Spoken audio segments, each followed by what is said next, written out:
Hello, Mgtow. Hello, men. This is Howard Dare. Thanks for stopping by. So, this is just a Saturday morning impromptu live stream because I just want people to hang out with. I'm just getting a little frustrated in my current situation, what I'm dealing with. So, I figured I'd come on here and talk with you guys. Also, what I like to do myself is to review my recent videos to just kind of explain a little bit of what I was talking about.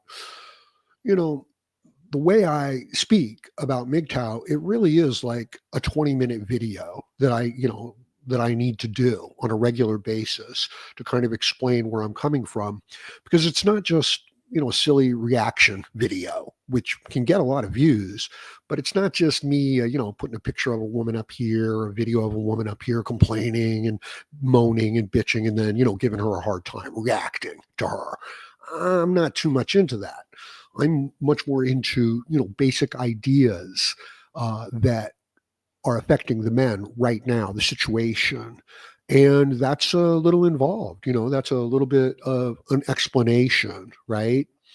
Um, uh, Trying not to be too pedantic about the whole thing. This kind of like self-referential man who like just says things and then says, "Yeah, that's true," and then just moves on.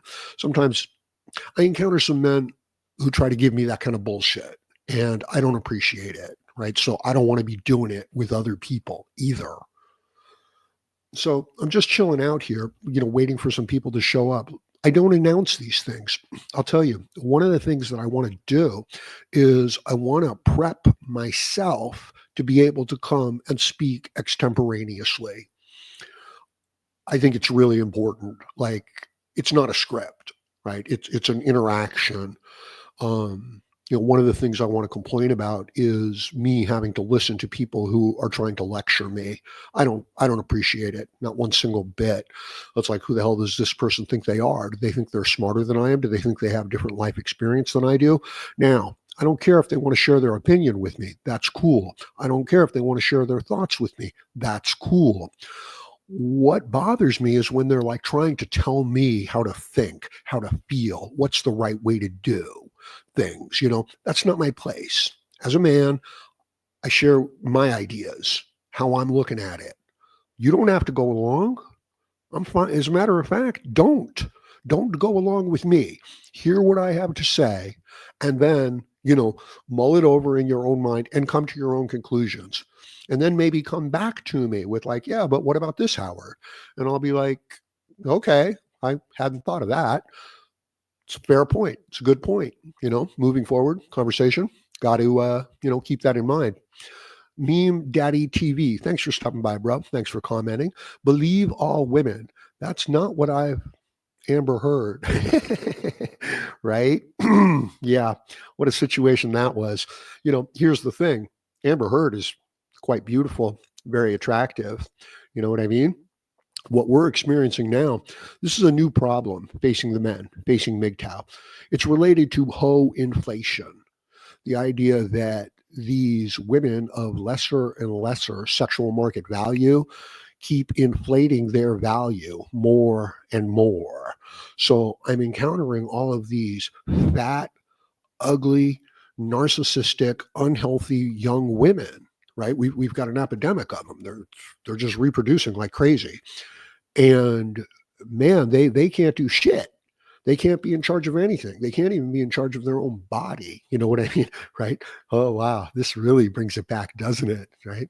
Women want control of their own bodies. Right? Well, if they do, they tend to want to chop off their, sexual organs and change sexes. So that might not be a good idea. Excuse me. Further, I would say that a lot of what I say and what I do, it kind of needs to be in the moment, impromptu. This is the unfiltered view from the unapologetic male. And if I have to think about it too much, I'll start apologizing. I'll start trying to cover it up and shit like that. My first set of Mgtow videos, first month or two, very apologetic, very uh, looking for excuses for the women. Okay. But no, this is whole inflation. Okay. I'm talking about the fat, ugly, unhealthy, unattractive, narcissistic women. All right. Now, if a woman looks like Amber Heard, guess what?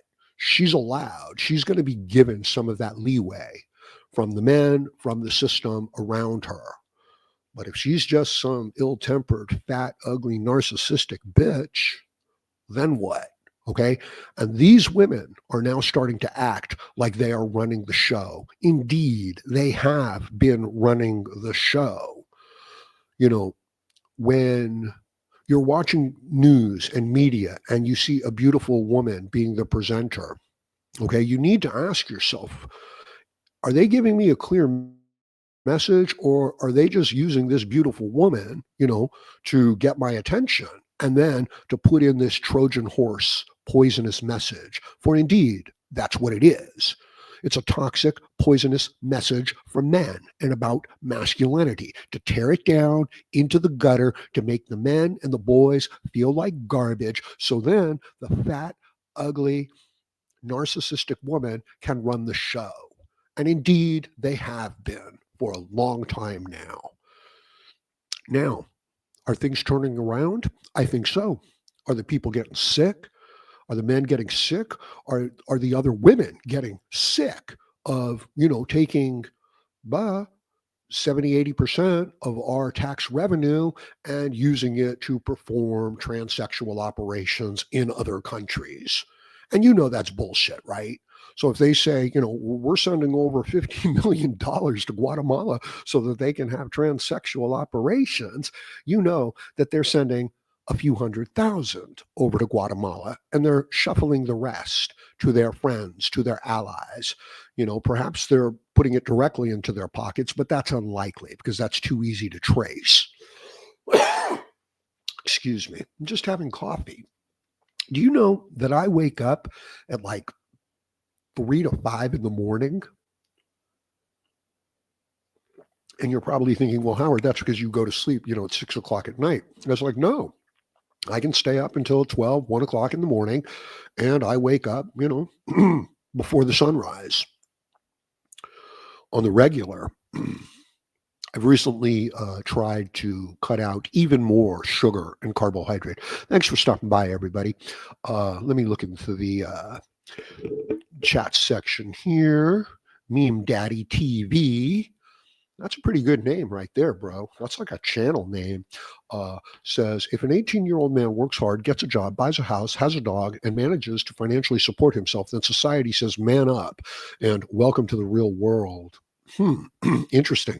Well, when they say man up, what they're saying is get yourself a woman. Right? Now, if the man manages to work hard, get the job, buy the house, get the dog, and manages to financially support himself, that's a big deal. Like, for a man to be able to do that in this day and age, that's a powerful accomplishment. Like, most men have been denied this. You should have seen it coming. I saw it coming. All right. When the women came into the workplace and started all their complaining about the air conditioning and the heating and all that other bullshit, all right, what they were doing is they were kicking the men out of their hunting grounds. Yeah, we can go right back, to the animal level here. The workplace, whether it be the offices, the institutions, the trades, these are the hunting grounds. This is where the men support themselves, okay? And the reason why this is important is because men build society. They build the walls. This idea that men and women are equal is absurd. The power that you have as a man, if you can tap into it, is almost godlike. It really is. And it is a gift from creation. Your courage, your assertiveness, your aggression, your desire to take control of things and to organize things and to name things. This is the power that structures our universe. Yes, it is a patriarchy. Thank God it's a patriarchy, right? Because you see what you get on the other side. All right. Oh, they should all be equal and they should all have equal rights. But a man wants to build a family. A man wants to build the future. A man wants to contribute to his community. He wants to make a positive difference. What does a woman want to do? She want to do any of those things? She going to be anybody's hero? She going to step up into anything? Of course not. And then they end up training the young men to adopt this kind of an attitude. It kills us. Deus Vult is here by God's will. He says, "Hey, Howard, love your stuff." Thanks, bro. I'm working on it. I'm trying to bring it up a level. I made some investments in a decent laptop. It's an older one. It's not even a laptop. It's a mobile workstation. It's an HP ZBook G3. It's capable. I can do some editing of images and some basic video at 1080p, and yeah, I can bring in the audio sometimes. Right? These are separate stages. Hey, Charismatic Fiend is here. You know, in a way, we are all charismatic fiends, right? Because we are governed by our impulses, by our feelings, and we don't know where they come from. Like we think that they come from our thoughts, but that's not completely true. Many of our feelings and many of our thoughts are generated by our metabolism. So if you eat some bad food last night, you're waking up with, stomach cramps. And that's probably going to give you some nightmares through the night. And it's probably going to affect your attitude in the day. So that when somebody says to you, hey, let's go out and, do some hard work just for the fun of it, just for, the sake of it, that, the person who didn't take care of their metabolism the night before, they're like, no, I don't feel like it. That doesn't sound like a good idea. I don't think I would like to do that. But is that the truth? Do they not think that they would like to do that? Or is their body, communicating to them and then giving them these thoughts? So we're dealing with, the fat, ugly, narcissistic young woman whose sexual market value is down there at around 3 and 4. And she's acting like she's an 8 or a 9. And the men are going along with her too. And in a way, she's not far off because the young men have been beaten down so far that they actually think that, men and women are equal and we can compete in each other's sports, right? Yeah. See, I like Trump. I like the things he's standing up for. I like the things that he's doing because he's bringing a masculine attitude back into the public sphere where it has been forbidden. And it has been, chomped down, and it's still being chomped down. And it's even the other men who bring it down. And so this is what we're fighting against. This is what we're trying, so the man is trying to get strong. He's trying to build up. He's trying to go to the gym. He's trying to fatten up his bank account, right? He's trying to earn back some of his self-respect. But he's in a world where, fat female narcissist at a 3 or 4 is, running around and saying she's in charge. And she is, right? So the man is backing down. And yet it is the masculine energy. It is the patriarchal energy. That energy, which they call toxic, those things which drive you, that's what built our world. That's what keeps our world safe.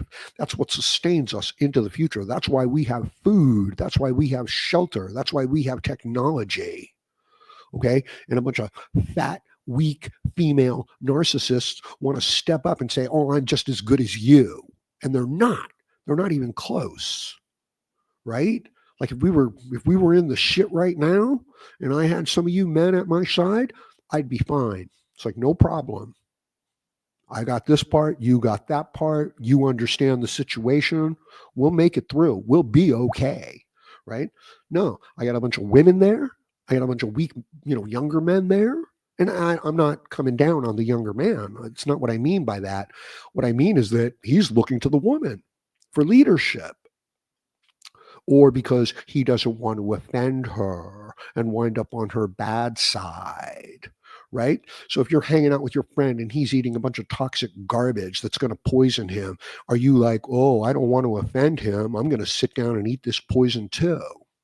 Well, some people are. This is one of the social kind of conditioning things that happens to us. What else is going on? Uh,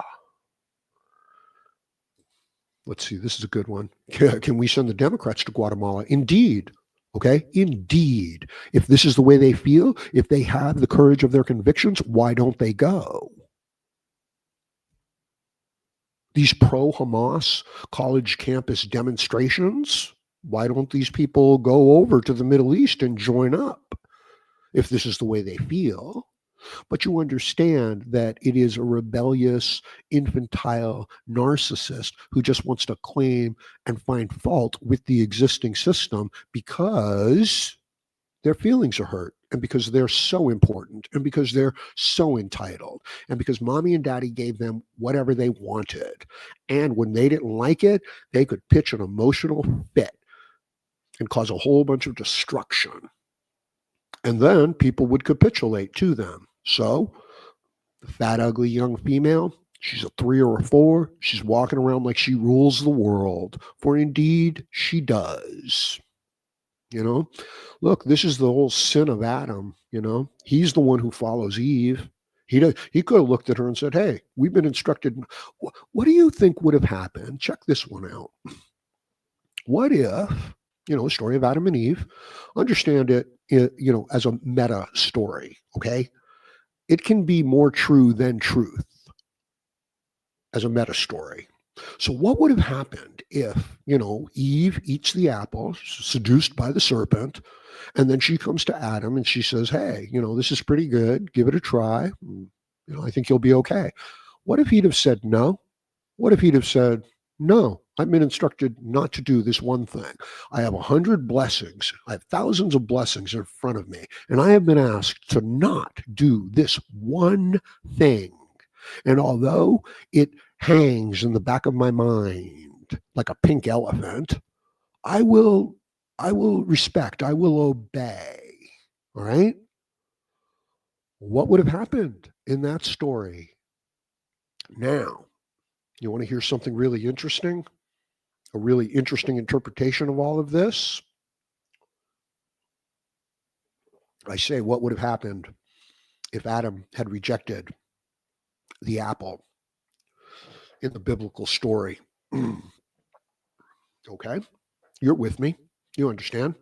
So, what happens if today a woman comes to you and says, "Hey, it's okay if men want to be girls and girls want to be men," and you say, or the man says, "Yeah, I'm okay with that"?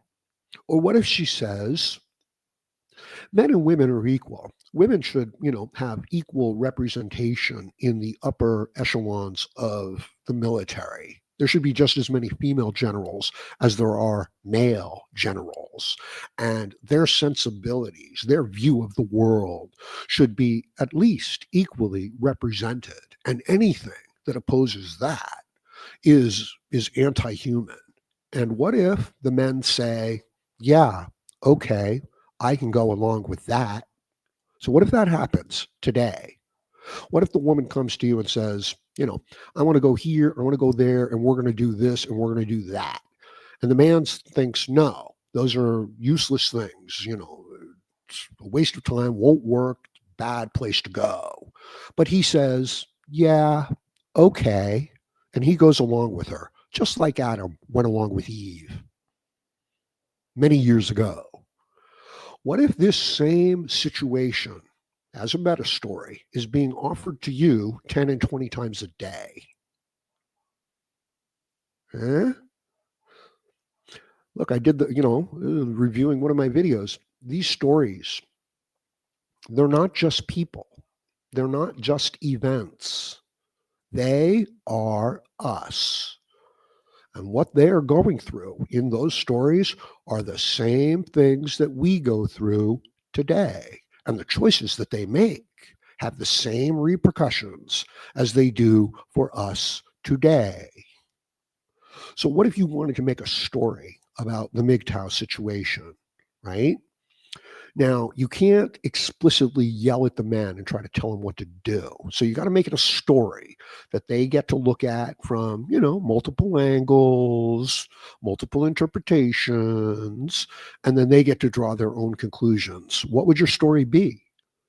How about a story of a man and a woman who have a son, and because of the woman's attitude, the boy at a young age decides that it wants to be a girl and then has these operations, and then their life is destroyed. And the man goes along with it the whole way, right?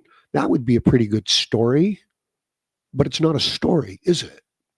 This is exactly what Elon Musk went through. This is exactly what a great many men go through. This is exactly what we go through as we watch the feminization of our society. This is exactly why Trump got elected. Okay. He stood up there and acted like a man and didn't apologize for it. And we need the men to do that. I need it, you need it, the younger men need it, so that their pathway forward can be clear and secure and safe. And this is the pathway to health, to strength, to viability, to contribution, to prosperity. This is what you bring to the table as a man. Now, if you adopt a woman's point of view, then no, you don't bring any of that to the table. Then you just bring capitulation. Then you just bring the weak Adam who goes along with the woman every day, every way, every time. So it's not a story from the past. It's a story about what's happening to us today. And there's wisdom to be gained. Sorry, guys. I get a little worked up, right? Like I get started. You can do this, okay? You could like turn on C-SPAN at like 2 in the morning, and there'll be a couple politicians there who normally don't get the microphone, and they'll be talking about whether or not they should put a stop sign or a stoplight up on the corner of, 3rd Street and Maple Drive. And they will get so worked up, they will get so excited that, this conversation at 3 in the morning, these men are saying, look, the future of Western civilization depends on our ability to put up a stoplight on the corner of 1st and Maple Drive. So you got to forgive me. I get excited, right? It's like waving a ball in front of a dog and then tossing it. It's like he's got to go. He's got to go. So check this out. All right, this is some dangerous stuff. Let me talk about some of my videos. What's going on here? Wait a minute. What's this? Meme Daddy TV says, but if a 25-year-old woman works hard, gets a job, rents a flat with a cat, financially supporting herself, then society says she is empowered and being a strong and independent woman. Exactly.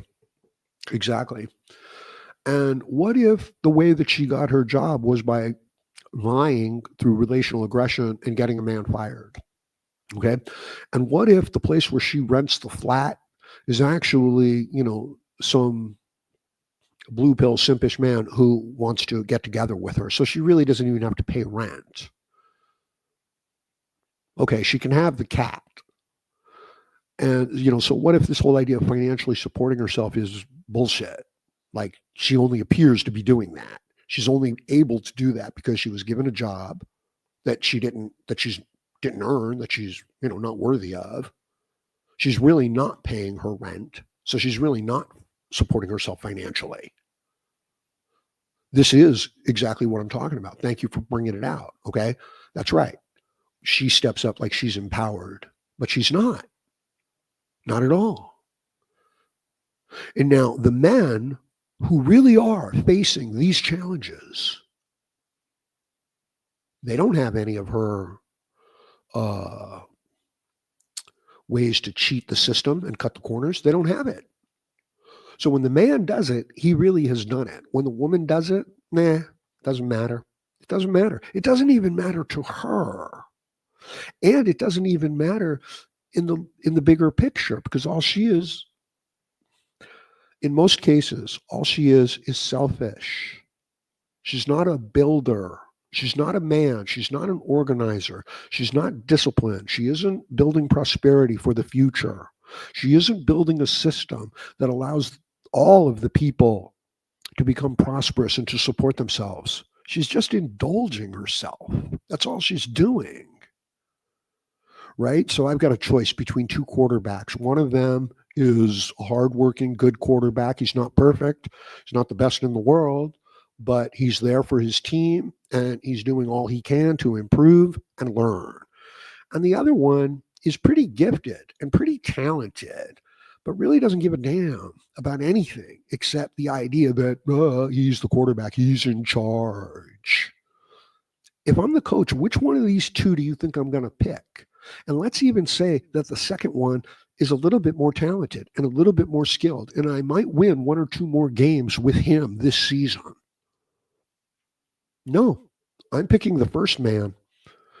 You know, I had a job, one of my early jobs, and I was given management. I was given control over about 5 or 6 men, young men. This was in sales. And they came to me and they said, "Okay, Howard, you have to fire someone. Okay, we've got to get rid of one person out of your team of 4 or 5 guys. Who's it going to be?" And they said to me, can you do this? Do you have a problem doing this? Right? Like, are you really uncomfortable making this decision? Because if you are, we'll make the decision. And I said, no, no, no, no. I'm comfortable making the decision. It's not, I mean, I don't want to hurt anybody's feelings and things like that. But no, I understand. I'll make the decision. And I think I have some insight here as to, what the situation is because I'm working with them. So I said, okay, I've got these 2 guys. One of them, he's pretty good. He's a good, he can do the job. He's a decent salesman, but he's late often. He doesn't really seem to care, but he does okay. And I've got another guy who is on time. He's trying really hard. He never has a bad attitude, but he's just not very good at this. This just isn't his, cup of tea. So I think I should fire him because he's not as good. And, my managers heard that and they said, no, incorrect. You should fire the one who's a little better, but isn't on time and doesn't seem to care. And I said, okay, you are in charge. Uh, Not the choice that I would have made. See, I was very young. I was a young manager at this time.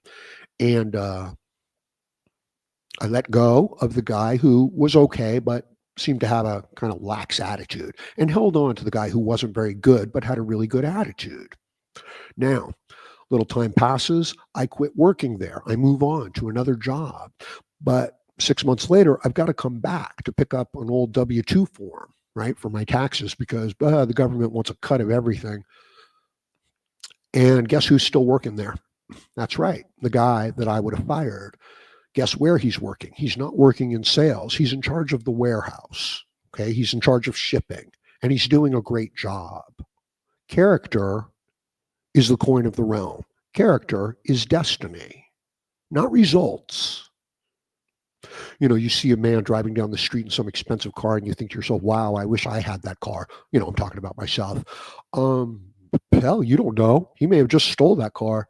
As soon as he goes around the corner, he may wrap that car around a street lamp. And that's the end. So, no, we don't compare ourselves to other. Timmy Kramer is here. Thanks for stopping by, bro. Good to see all you guys. He says, for God's sakes, young man, don't get married. Right? It's like the man's walking away with a pretty woman, just screaming in the back of his mind, no, no. But do you understand, just as the story of Adam and Eve illustrates, if the man can maintain his integrity, if he can maintain his strength and discipline, it's a different situation than if a man has capitulated and is chasing after the validation of the woman. So, do you blame the woman or do you blame the man who gives in to this weakness? Look, for a long time, I thought that life was about feeling good, appeasing my desires, getting what I want in life, fulfilling my ambitions. Okay, that's it.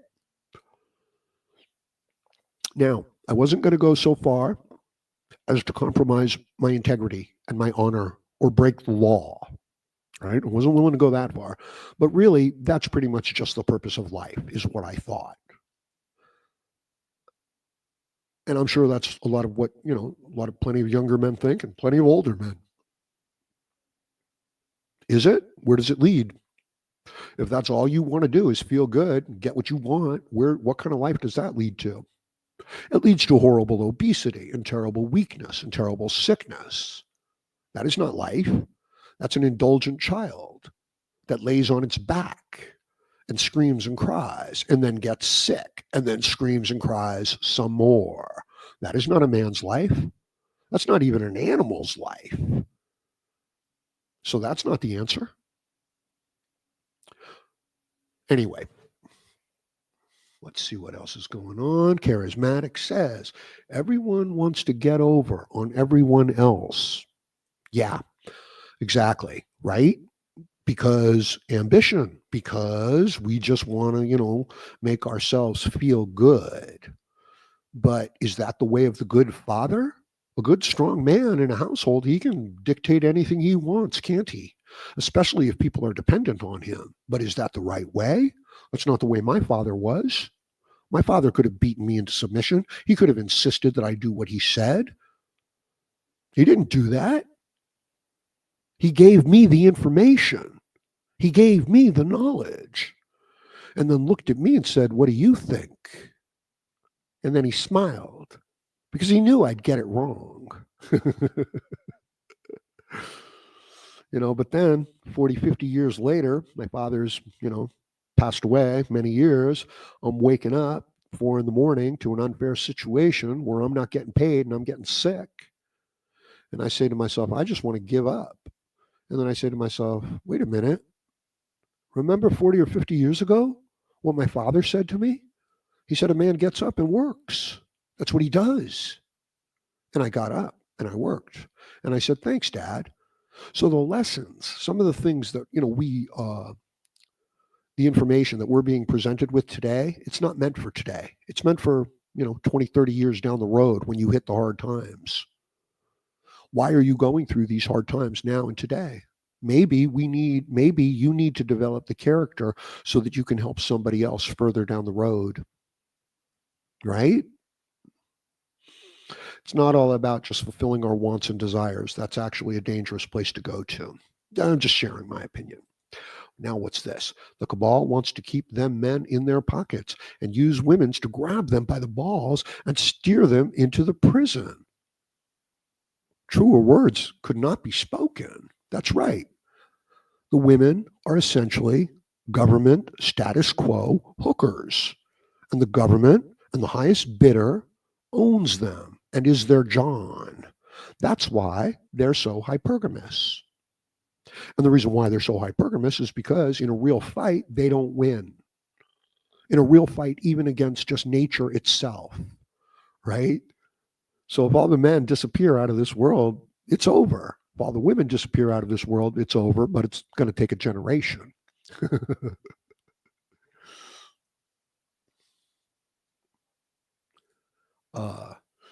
Mr. Dildo. Let's check out that picture. It says, do you lift, Howard? Yes, I do, but not as consistently as I should. I also embrace a hard life. I choose to walk, even though I might be able to get a ride. I choose to carry, even though I might be able to use a cart or something like that. I do my regular sets of push-ups throughout the day and squats. I eat very few carbs, very little bread, very little pasta, things like that. I'll eat it sometimes. It's not a problem. I can have a piece of pizza. But no, I eat meat. I eat protein. I eat fat. And I don't overdo it either. Like I see some of these women on the carnivore diet and they're like, I ate 10 eggs this morning and I ate, 2 pounds of ground beef. I can't eat 10 eggs, my friend. I can eat 3 eggs, right? I don't even want to have 4 eggs. I can eat 3 eggs, not 10. I can have a half-pound hamburger. That's all. I don't want more than that. And yet these 120-pound women are coming on here and doing their carnivore videos, which I like, but they eat like an Olympic athlete. They eat like a 220-pound man, right? It's like, what the hell's going on there? Uh, it's a situation, man. It is a situation that we got going on here. And Angus says, we live in a sick society that treats women like children and men like slaves. Oh, you guys are so on it, man. Thank you guys. Because I'm stuck in my own head, right? And I'm stuck with my own problems. I'm just trying to get ahead. I'm just trying to get back up on my feet. And I got a world of fat, ugly, narcissistic women and weak, capitulating men who like look down their noses at me and turn at me with such hostility and hatred. And shit, I'm just a healthy man. That's all. You know what I mean? Like, I got nothing against them or anything like that. I'm just walking past them. Before I got falsely accused and unjustly arrested, I was working out and lifting all the time. Seriously, I had my own protocols and procedures where I was essentially doing an HIT program, but with powerlifting. So I would simply do like, 4 reps, but at 300 plus pounds. So high intensity, heavy lifting, but for really short periods, right? And I'm also cycling about 20 miles a day. Now, I know that, the intensive cardio and lifting, they're kind of incompatible, but that's just the way it was. So, and I'm driving around on a bike in the Arizona summer. Okay. And I'm out there in shorts and a t shirt. And when I pull into on my bike a supermarket, and I look out across the parking lot and I see almost all of the people having trouble just getting up out of their car seat. You know what I mean? Like they've got to maneuver themselves to just get up out of their car seat. There's a few healthy men, but they're usually younger. And there's a few healthy older men, but not many, few and far between. No, I'm seeing people who can't even get up out of their car seats. Okay.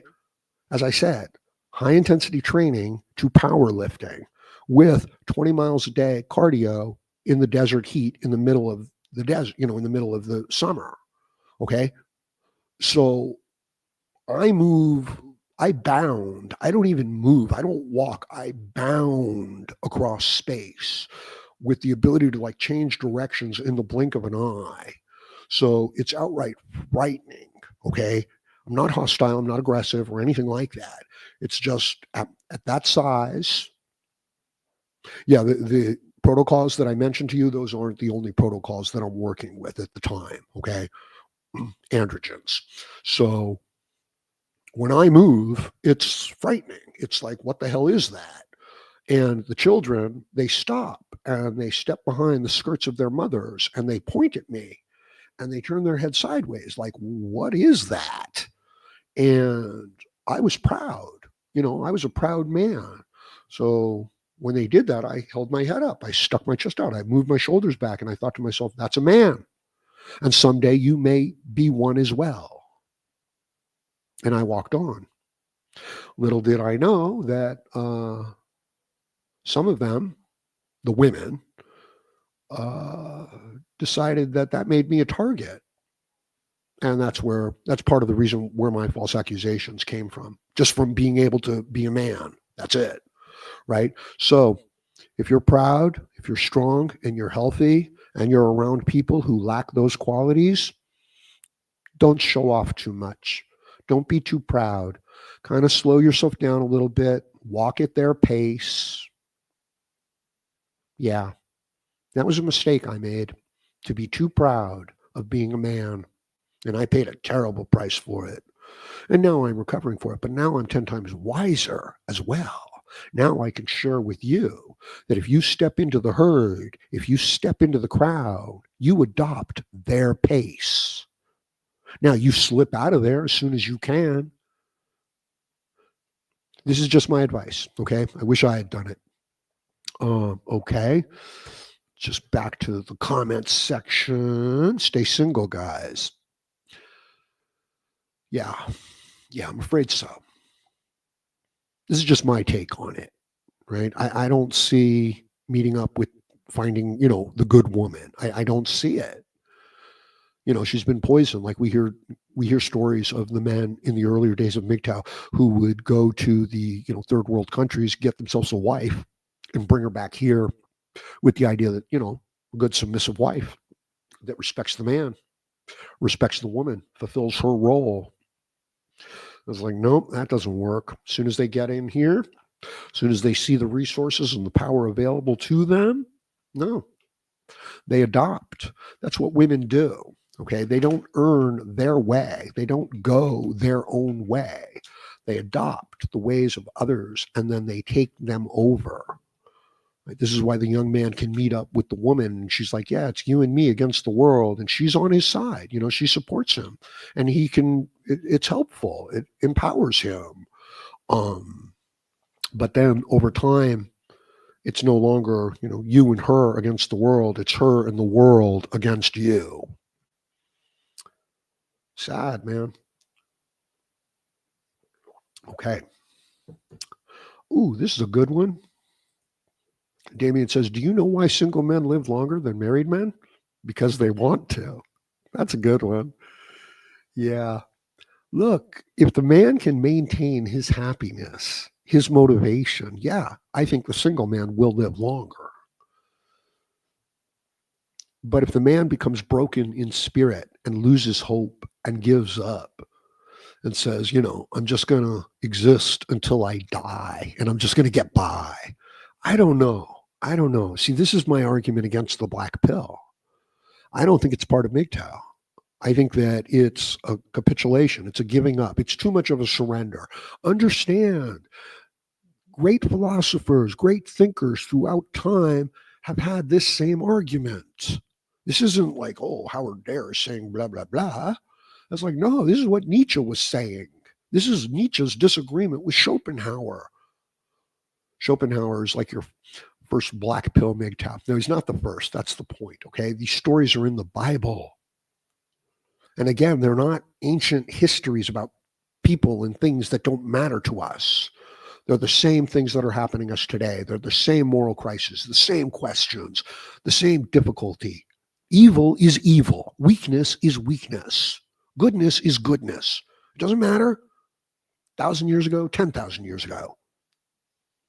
All right, what's this? This one looks good.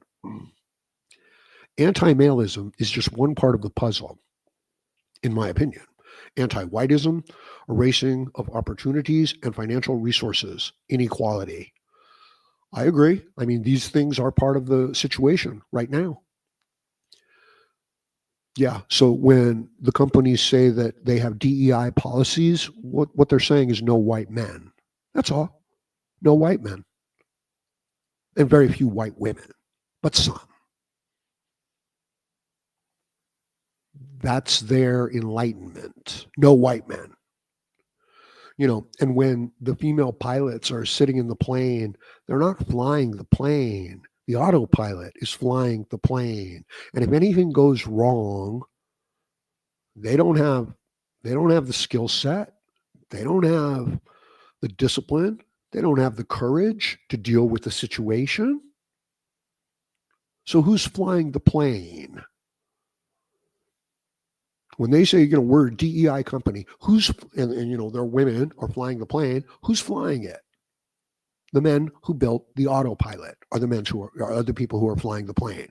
And it enables the woman to sit in the cockpit with a captain's uniform on and talking like she's a truck driver or a captain when she's not. And she has no desire to be so. The captain goes down with the ship. It's not, as opposed to women and children first. So that masculine quality of responsibility, of accountability, that's your heritage. That's your nature. That's who and what you are. That's why if we have to fight side by side, I can just give you a good chuck on the shoulder and say, are you with me? And I'll know. Doesn't matter what you say. I'll know. And so will you. 80% of communication is nonverbal. What's that tell you? So before somebody even says a word, you've got 80% of the knowledge that you need. Is this a person of character? Is this a person of honor? Will this person stand up? Will this person keep their word? Will this person go through the hard times? Or will they give up at the first sign of trouble? Or the first time they start to feel uncomfortable, will they get all wishy-washy and back off? Oh, I was busy. Oh, I didn't get your call. You know this before you even interact with the person. Okay. Aha. Yes. The rule number one, the women have to feel safe at all times. Yeah. And so they pretend that they don't feel safe and they get men fired and they get the strong, capable men fired because if they're surrounded by weak men, they can control them. I've seen so many men taken to the cleaners again and again by Asian and Latina scammers. You bet. Of course. Once they get here, they realize what the game is, how it's played. Holy smokes. And then the man is so appreciative to have any sort of female companionship or validation or company or affection. Of course, they're scamming him, right? You see all these unattractive minority women walking around. The man is pushing the baby carriage that has a baby in it, right? She's walking in front of him on her cell phone, talking about the things she's going to buy with his money. And he is walking behind her, taking care of the baby. Okay. Now, just pretend that these were lions, okay, or some sort of herd animals doing this. How do you think that's going to work out, right? You know how that's going to work out. If the weak one, the female, steps into the front of the herd, she's going to be destroyed. That's all. But not here, not in our society. No, they've always got to feel safe. And I'm not suggesting anything, like violent or anything like that, but I'm saying it's not the natural order of things. We have stepped out of evolution, and now we are maladaptive. And it's not just the women, the men are doing this to themselves as well in this desperate attempt for the female affection. Now, the black pill man says, oh, you don't need female affection. It's built into you. All right. Pretty girl smiles at you. You feel something. Ugly girl scowls at you and looks down at you. You feel something. You want to say you feel nothing, that you just walk right past it? Well, guess who you are? You're the man who I was about 7 or 8 years ago that got put in jail for being too proud in public. No, you're not me, but you know what I mean? That's my warning. That's what I'm saying to you. Okay.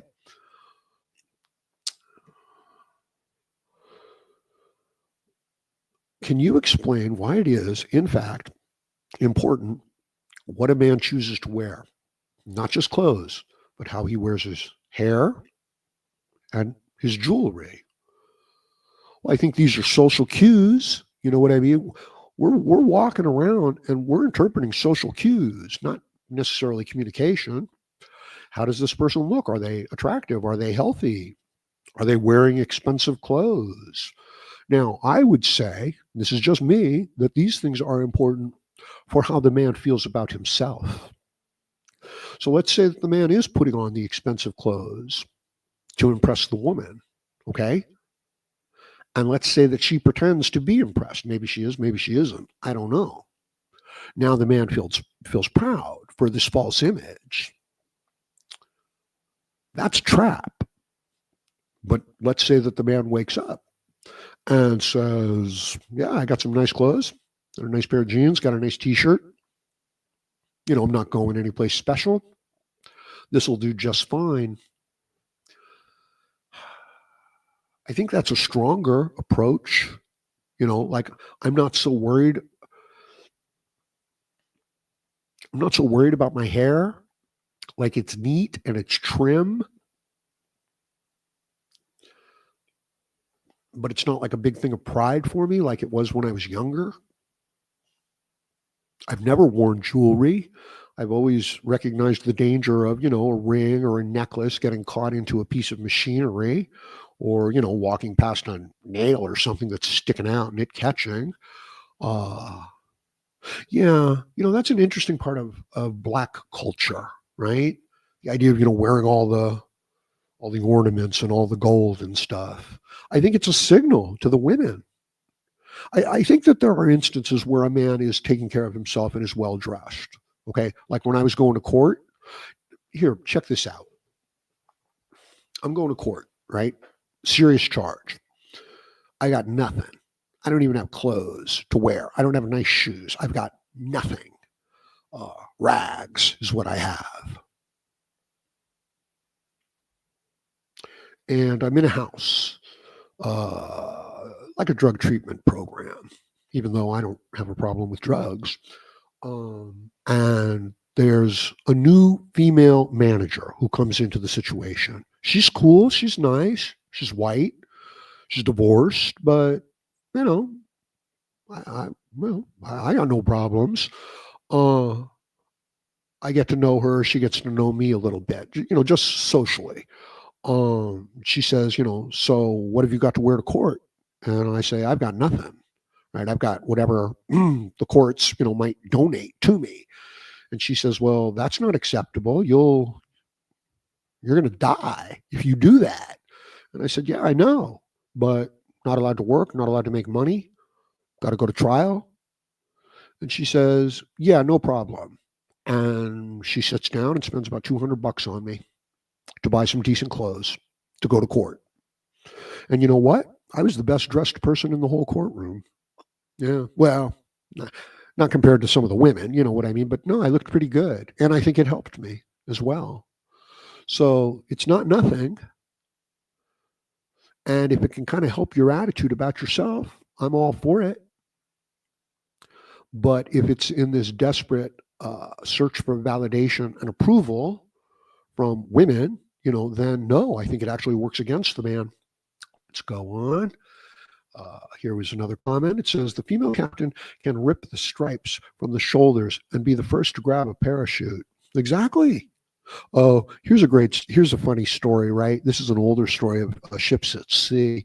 So there's a ship and it's at sea and it's sinking. It's going down. And there's nothing that the crew can do to save the ship. So late at night, the crew decides to abandon ship and not tell the passengers because there's not enough lifeboats, right? So the crew in the dead of night sneaks off, takes the lifeboats and starts rowing, for the nearest harbor. Eventually, the crew gets to the nearest harbor. Of course, it takes a little while. And when they get there, guess what they see in the harbor? That's right, the ship that they abandoned. So, they could never be sailors again. Nobody would allow them on their ship. This is the female attitude. This is, the young childlike, scared childlike attitude. This is not the man's attitude. No, I'm not saying that you're supposed to go down with the ship, but I am saying that you're supposed to fight to the end. You know, one time, and when I was younger, I was walking home from a friend's house, and we had just smoked a bunch of Thai stick. This was back in the days when Thai stick was Thai stick. Some of you guys will know what I'm talking about. It was little tiny buds wrapped up on a stick, and just a couple of hits would just lay you out. It wasn't like a happy munchy buzz. It was like, no, you just got laid out. So I'm walking home. I'm only like 14 years old, and I'm carrying with me my bong, and my bong is a 2-foot, 2-inch diameter brass pipe with a cap on one end, open on the other, a hole drilled so that I could put a tube in there and then put a small bowl in there, and another hole drilled into the 2-foot brass pipe, to act as a carburetor. And I'm walking home and my tongue is hanging out. I'm all fucking, all pasty and shit because I got no color, I'm all wiped out. And I'm coming through an area where I know that there's some violent dogs. There's three of them. And sure enough, the dogs attack me. They're coming after me. They're circling me, barking, nipping at me. And I'm backing away, and I'm in bad shape because I'm all messed up because of the tie stick. And foolishly, I back into a field that I want to cross so that I can get a shortcut on the way home. Like it'll save me like 2 blocks, right? But now I'm in the middle of a field at night with three dogs, circling me and nipping at me. Oddly, the smallest dog was the dog in charge. Like there was a good sized German Shepherd, and then there was like a medium sized, I don't know, Beagle or something. And then there was this smaller dog. And it was the smaller dog that was instigating the whole thing. Now, here's the thing. I don't want to take out that 2 foot bong of brass and swing it at the dogs. I don't want to do it because I'm afraid that I'll hit them and kill them. I just want to get away from the situation. But eventually, I have no choice. It's the only way that I can keep them off of me. So I take it out. Again, it's a 2 foot brass pipe that's 2 inches in diameter with a heavy cap welded onto the bottom. That's what it is. And I swing. The dog comes in, he's trying to bite at me, and boom, I swing.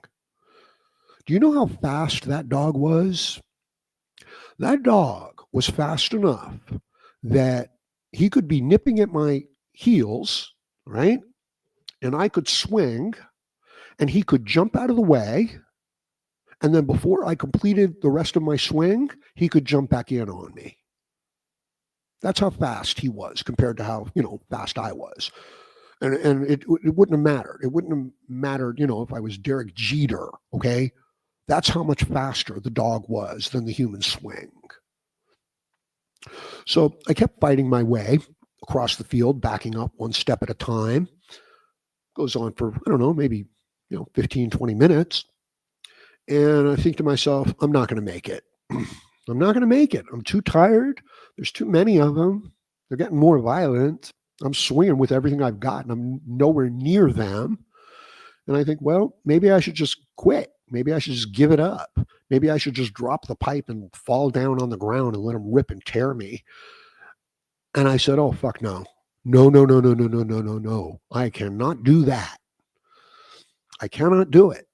I might want to do it, but I can't do it. I would rather go out fighting, swinging, and falling than I would give up. It was not in my nature. It was not in my character to give up like that.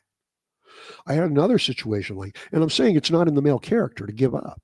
Doesn't matter how tired we are. It doesn't matter how sick we are. It doesn't matter how fearful we might be. No, it's just not in our nature. It's not in our character.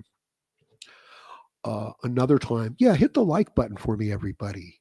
We should really promote the Howard Dare channel. I'm sorry. That's just the way I see it.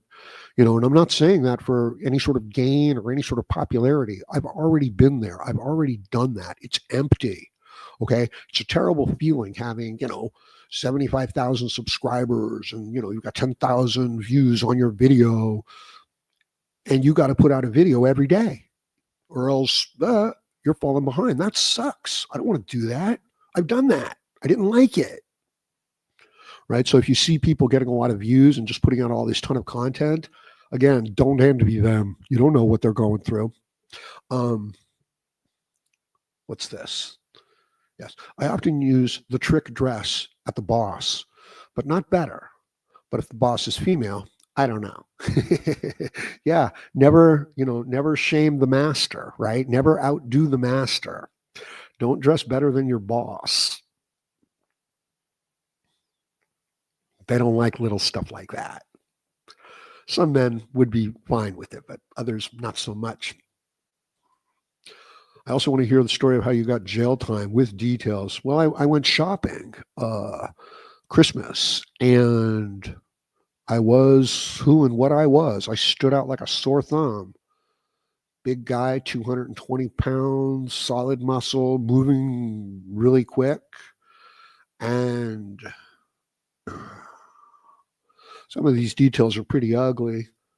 This is a woman who was the ex-wife of a man I had met, and he found out who I was. He found out I was Howard Dare Mgtow, and he told her, and she followed me.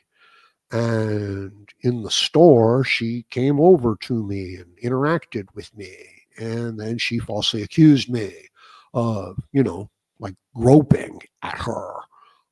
This was a Muslim woman, right? Wrapped up in a fucking Habib, right? It's a cow. Um, yeah, that was that.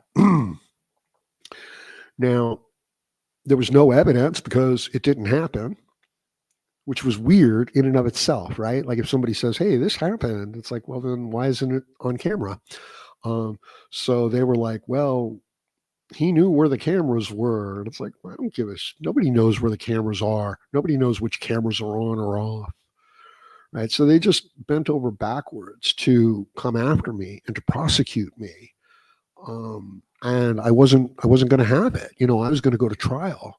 Understand that 95% of cases are settled as plea deals, not trial.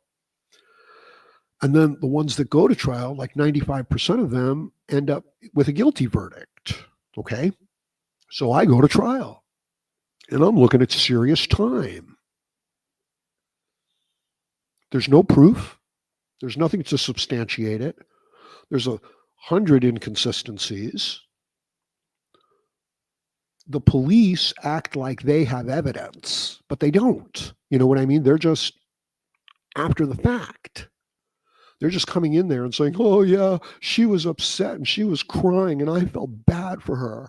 And the judge is like looking at her and putting on a sad face. It's like, "We can't let this happen. Good men won't let this happen." She's lying the whole time, right? She's actually getting up on the stand and changing her story from the beginning of her story to the end of her testimony, right? So are the police officers.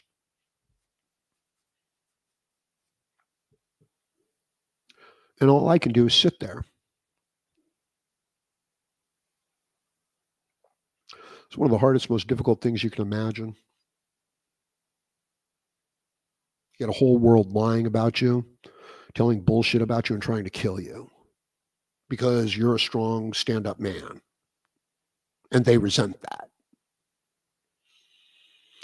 So it's a mistrial, right? And when we say mistrial, what we mean is that they were unable to come to a guilty verdict. That's what they call it. So if half of the people say guilty and the other half say not guilty, they say mistrial. And we're going to try you again. Okay. You can't imagine the amount of stress that this can put a person under, because you're essentially going to lose your life. They're not going to put you to death, but they're going to lock you up for, what essentially is the rest of your life. A lot of stress. So we go to a second trial.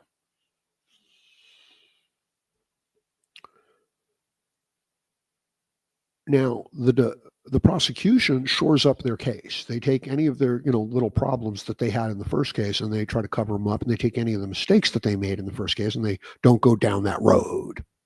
Okay. But it's even worse for them. Uh, at one point, I've got the woman is up on the stand, and she's saying, he was fatter in the past, right? So she's actually just trying to shame me physically. And eventually she says, he was looking at me strangely. And I'm like trying not to roll my eyes and look away as she's saying this. And then she says, exactly the way he's looking at me right now. So again, trying not to roll my eyes, trying not to drop my head and shake my head. But it's madness. You know what I mean? It's just made up bullshit, and just, like Me Too comes into the whole picture too. Believe all women comes into the picture too, right? Turns out she's on social media. She knows who I am. She knows I'm Howard Dare. She's on social media. Some of that stuff starts coming into the whole case and the situation. And then guess what happens? Another mistrial. That's right. They can't come to a conclusion. So now a third trial. Understand, one trial, like 95% of the cases, okay, that come before the system, they don't go to trial because it's so stressful, it's so damaging, it's so hard. Okay, so now I'm going to a third trial. This is going on over the course of like 4 years. Like I've been in jail for a year and a half awaiting trial through COVID, and now I'm on the street for like 4 years. You know what I'm doing? You know where I'm getting my support, Mgtow? Do you know who's helping me out through these hard times? Mgtow. That's right. I put out some content, and some of my Mgtow brothers step it up, send me $5 here, $2 there, and then I get to eat and survive to the next day. And that's why I'm here today. So the stuff that you do, it matters. We don't always know why we're here, what we're doing, what effect it's going to have on the future. Please keep the faith. Please do what's right. Please, the other men are depending on you. I know you can't be strong. You're at your wit's end. But we need you to be strong because we need you to come back and share the story. This is how it works. Okay, this is known as the epilogue, right? You go out on the hero's quest and the adventure, you have all of the things, and then you come back and you sit at the fire with the young'uns and you tell them the story so that they can learn. Okay, I need you to make it to the epilogue. Okay, so now I'm going into the third trial. Now, I got to tell you, by this time, I am one of the most hateful, uninspired people you can possibly imagine, right? Like you could come up to me and give me $500, a puppy, a new car, and a beautiful woman that just wants to give me a blowjob. And I'm going to look at that and say, yeah, this is a bunch of bullshit and I don't care. Right. So nothing could make me happy. That's how bitter and angry I was. So now we're going into the third trial. Ugh. By this time, I've actually gotten some interesting knowledge, about how to behave in a courtroom because it's not easy. But I won't go into that. I'll save that for another video. But now it turns out that the woman, somebody else steps forward, another man. And it turns out that she has falsely accused men of this in the past. And you see, I knew this. I didn't know it, but, it was like, come on, you know, um, this is what's going on here. And yeah, she had falsely accused. She had coached people to, give testimony that were lies, and she got caught at it. And this was multiple times. It wasn't just like she did this once. It was like, no, she did this 4 or 5 times. And it got so bad that another court had said to her, you can't do this. We're going to prosecute you for doing this. This is out of line. This is a crime. This is perjury. Okay. And it was public criminal record that she had done it. So this comes out in the third trial. And the prosecution is like, oh, no, you're not allowed to talk about that. That doesn't matter. The fact that she's falsely accused 4 other men, that doesn't matter. And you can't allow that, judge, as the testimony. And the judge is like, I'm inclined to agree with the little lady with the fat little narcissist pigs, because he wants to curry the favor. But because it's criminal in a public record, he can't keep it out. There's no way that he can say, no, you can't admit that. And it turns out that she actually gives testimony to the policeman that her therapist, her psychiatrist, had told her to become more assertive in her life. And she had actually told the therapist that having accused me, she was starting to feel a lot better. That's motive. So the third trial gets shut down. There is no third trial. I mean, it starts up and we go into it, but as soon as this finds out, and then the state finds out that they can't block this evidence, that's it. It's over. And it only took 6 years and cost me everything in my life and turned me into one of the most angry, bitter men that you could encounter. I've seen men die. I've seen men take their own lives. I've seen men take their own lives slowly over the course of time. I see men who are killing themselves today. I see men who have destroyed their futures. I have seen, and what this leads to is that we live in the present moment. Anyway, horrible stuff, man. Okay. When you go into a group of people like the supermarket, adopt the pace of the crowd, fit into the herd, do your business, and then get out. I don't know what else I can tell you. This is not a rule. This is not a commandment. This is just my experience and what I went through and what I would have done differently. I don't know if it would have helped me. So there you go. Now, what's going on? There are unlimited resources for these psychopaths to target good men. Exactly. It's like it's unlimited. I mean, look at the waste that Doge is uncovering. Mm. It's going to be $1 trillion, and I'm pretty sure that's 1,000 billion, and I'm pretty sure that a billion is 1,000 million. Oh, here's an interesting, uh, you know, idea. If you took all of the seconds in 1 million, okay, and you added them up as seconds, it would add up to about 11 days. Okay, that's how many, a million seconds is about 11 days, right? If you took a billion, it's like 32 years worth of seconds. So 11 days or 32 years. Yeah, I just found that one interesting, right? And who knows what a trillion is. And check this one out. If you could take a piece of paper, 16th of an inch, eighth of an inch, and fold it 100 times on itself, okay, 100 times, how big do you think it would be? Do you think it would be as big as a car, as big as a refrigerator, as big as a house, as big as a skyscraper? You want to know how big it would be? It would exceed the length of the known universe. It would be like 300, it would be over like 380 billion light years. You take a 16th of an inch paper, fold it up over 100 times, and it's bigger than the universe. Right. And this is the same question as, what would you rather have? $10,000 or a penny doubled every day for 30 days? The penny doubled every day for 30 days gets well over some $1 million. Takes it up until like the 28th and the 29th day, but it does get there. Okay. What else is going on? The fish got nukes. Says, strange, messed up situation, man. Guess the Constitution means nothing when a woman says something. In fact, I know similar things have happened to me, man. Exactly. And I want to tell you guys something from deep experience. The Constitution is a piece of paper with words written down on it. Not sometimes, they're essentially following the letter of the law, but they're circumnavigating it completely. They're doing complete end arounds on it all the time, constantly. And they're grinning and smiling about it, right?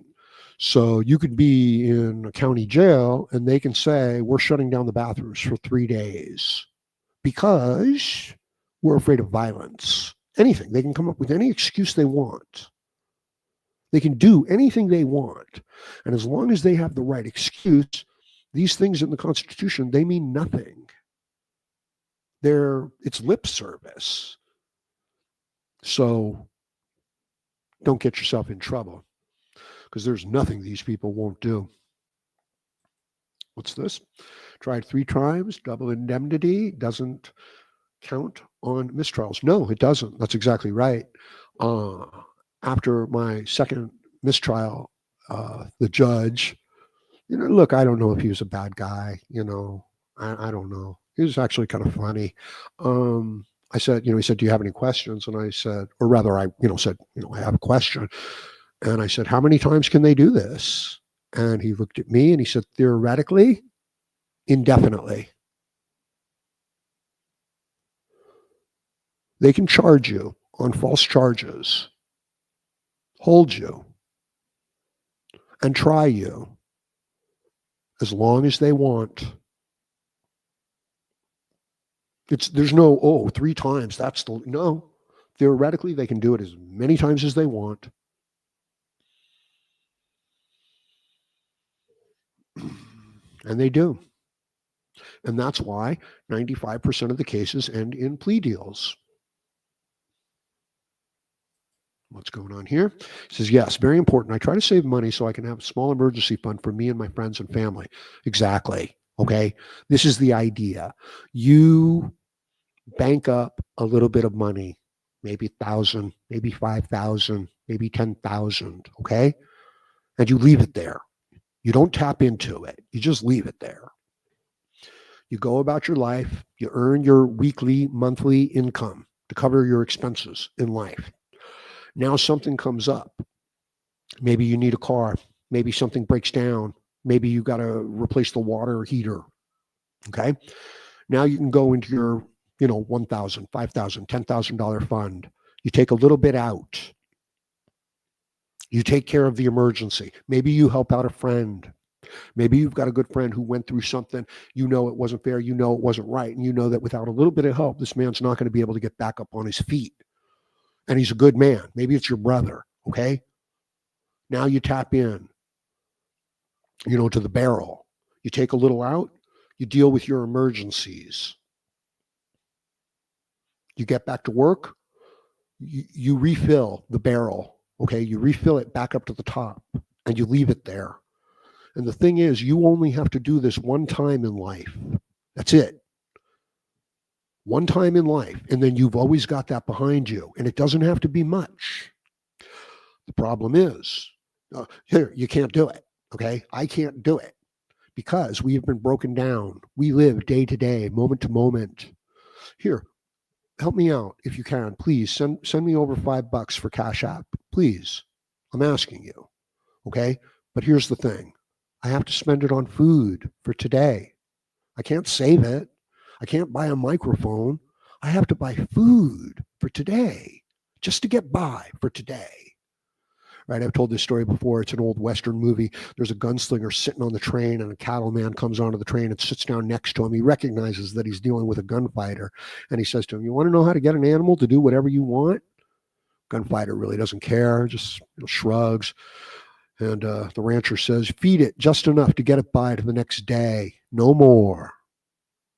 You want to know how to get a man to do whatever you want? Feed him, pay him just enough to get him by to the next day, to the next week, to the next month. He won't quit his job. He'll take any orders you give him because all he has is enough to get by for one day, 1 week, 1 month. So that's what they do to the strong men. They treat them like cattle. And we don't know any better because we think that they're decent and honorable because we are. Right? This is the message of Atlas Shrugged, okay? You're too damn good to recognize we're too damn good. We're too damn noble. We're too damn virtuous to recognize what's being done to us because we would never do it to anybody else. Okay. Yeah, so build up your small emergency fund.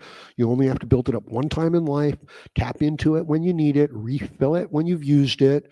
And you've got some security behind you. You're not living day to day. You're not begging for food. You're not e-begging, just to make it by to the next day. Terminator. So every one of you are great men. Oh, I believe that's true.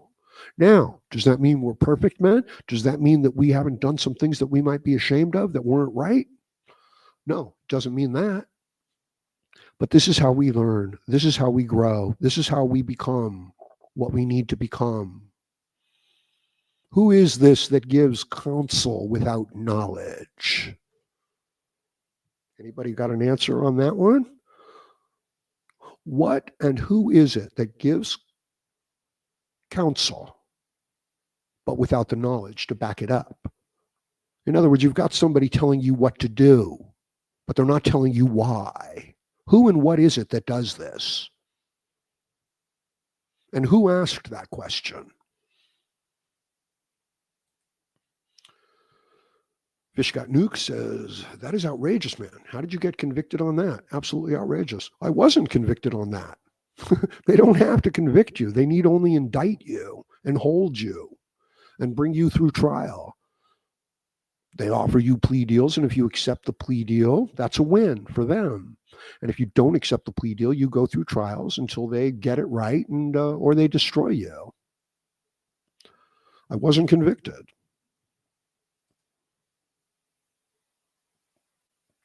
What's this? What's this? Van Fan Forever says, "Hey, Howard. Hey, everybody. Hope you're doing well today.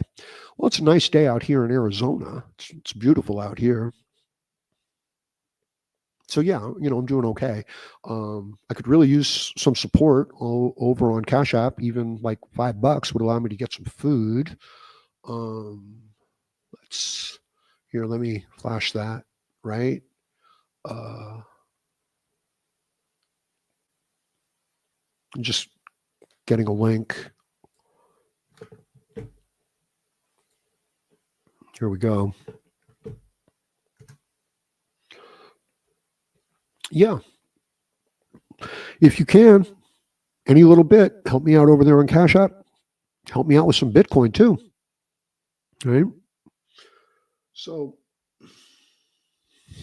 where are we at? Yeah, totally unconstitutional. You have no idea how funny that is, my friend. Oh my lord.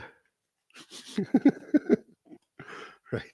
You got a prison guard ripping through your fucking food, ripping your books up, telling you you can't go to the bathroom, telling you you have to stand on the side of your bunk for 72 hours, feeding you slop and garbage. And if you want to have a fucking bag of chips, you got to pay them like $2.50. Unconstitutional? It's unhuman. It's inhuman. It's just clothed in this soft authoritarianism, this kind of institutional hostility towards men, right? It's horrible. The protections you think you have, you do not have.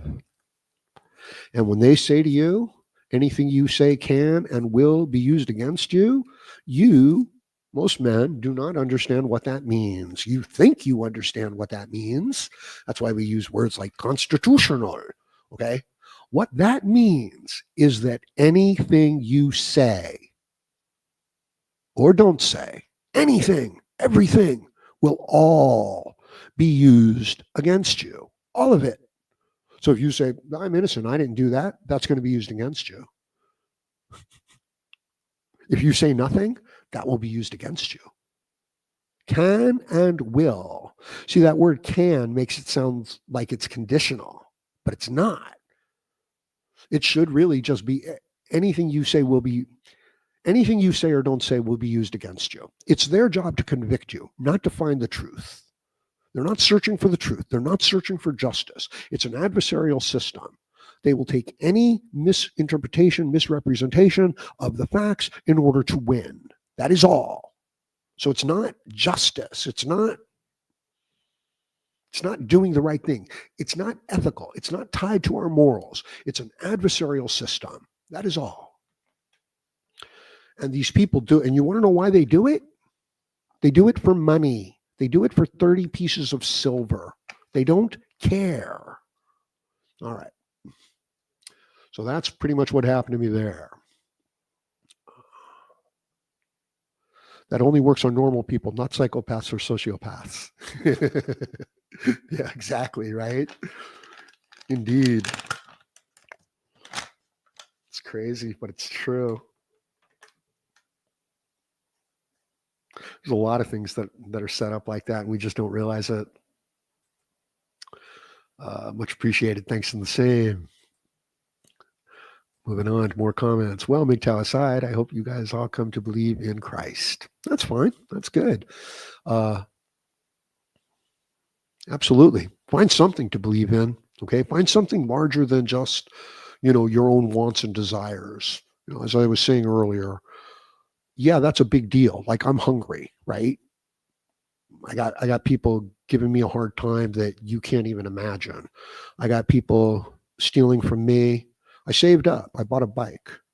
Somebody stole it. And it's not somebody. I know exactly who took it.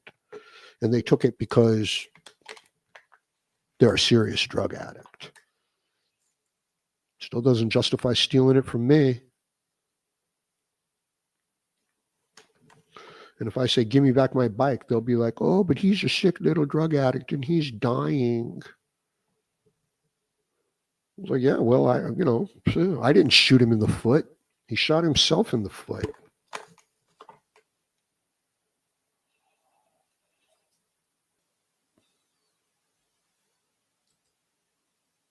Beliefs in religion and morals surely help a lot. Absolutely. Absolutely. They're the main thing. Um, when I was younger, in university, no, I was going to college, right? You can tell immediately where somebody's from, right? Go to university. It's like, no, I was going to college. Um, I was studying law, and I realized that I wouldn't do it. I refused to do it because it wasn't tied to our morals or our ethics. It was just just a ton of rules. That's all it was. And the good argument was you find the rules and you cite the rules. So if a mother who's starving with children steals an apple, okay, she's in a lot of trouble.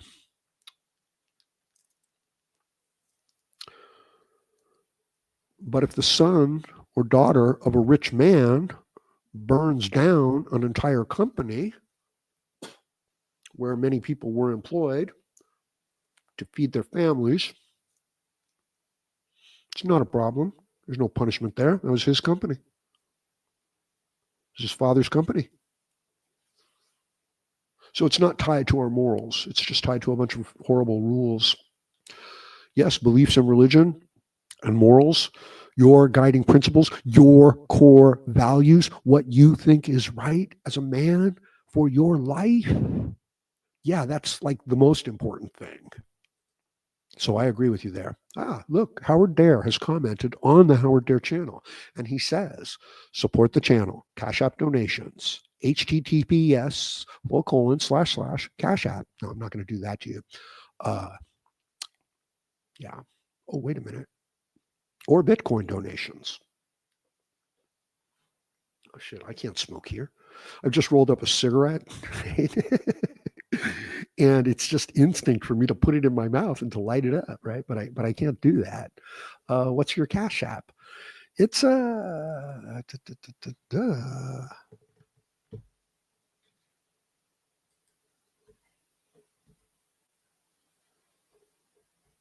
that it? Can you see it? You can click on one of my videos and click on the description or in the comments section. It's always there. And it's just HDARE 007, cash symbol HDARE 007. On the comment, it's not giving me the space on the Bitcoin, address as well. Okay. Yeah. So just cash symbol HDARE 007, right? That's 007, licensed to kill. What's this? Do you do super chats on here, Howard? Do you have PayPal? I used to do super chats in the past. Do you guys remember some of the super chats that Howard Dare used to get? Howard Dare used to get $500 super chats, okay? And it pissed off the black pills so much that they, I had trusted some of them and I had given them, the wrench. And what they did is anybody who donated to my channel, they blocked them from being able to comment on my channel. And I didn't find out about it for like a couple of months, man. And they were like, yeah, because we're the real Mgtow.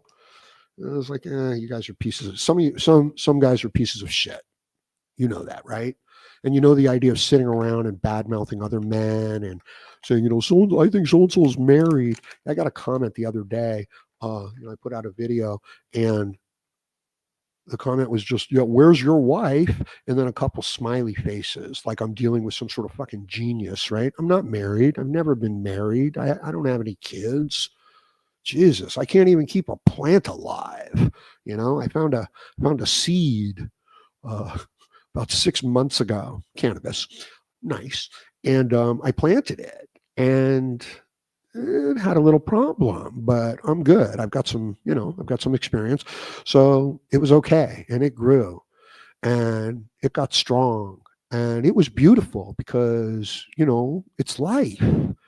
from a seed. And I was all alone in this giant house. Well, not giant, but maybe like 4,500 square feet, like 4 or 5 bedrooms, master bedrooms, 3 or 4 baths, vaulted ceilings. Okay.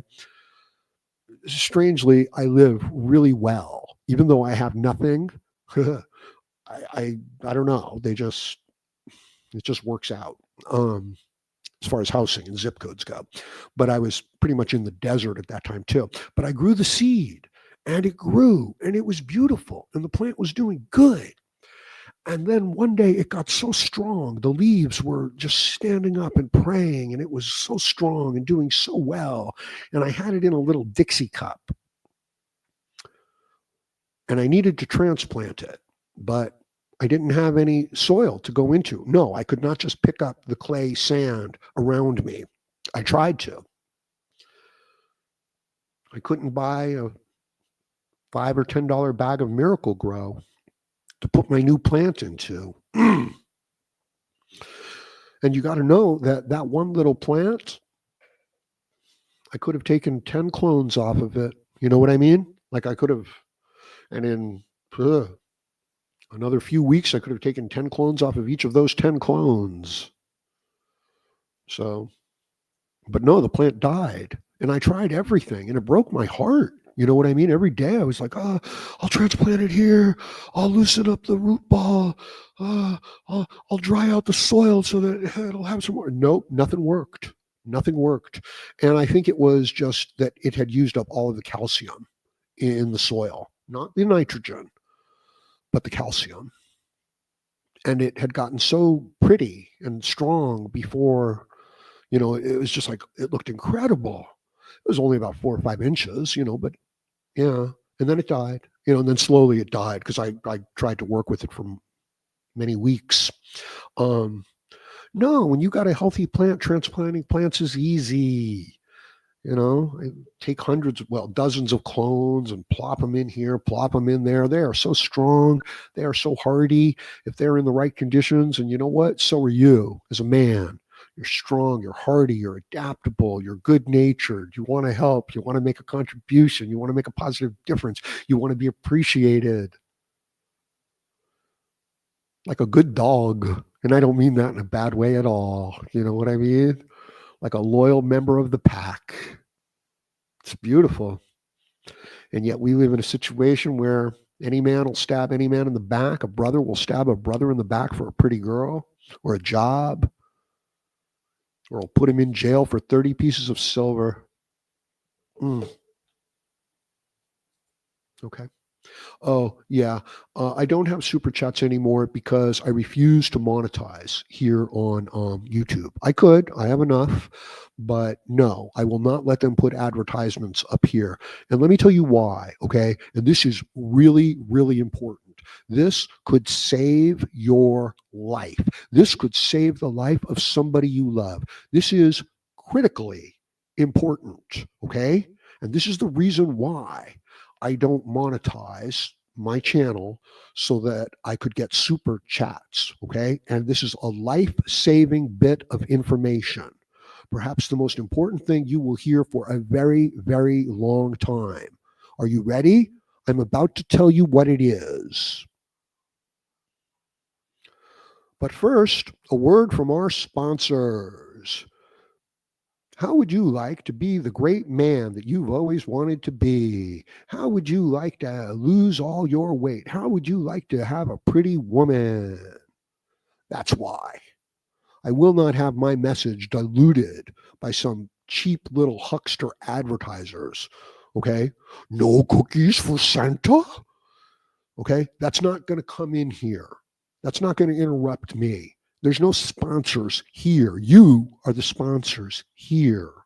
This content is made for you, with you in mind. It's also made for me because I need to get some of this shit off my chest. So that's why.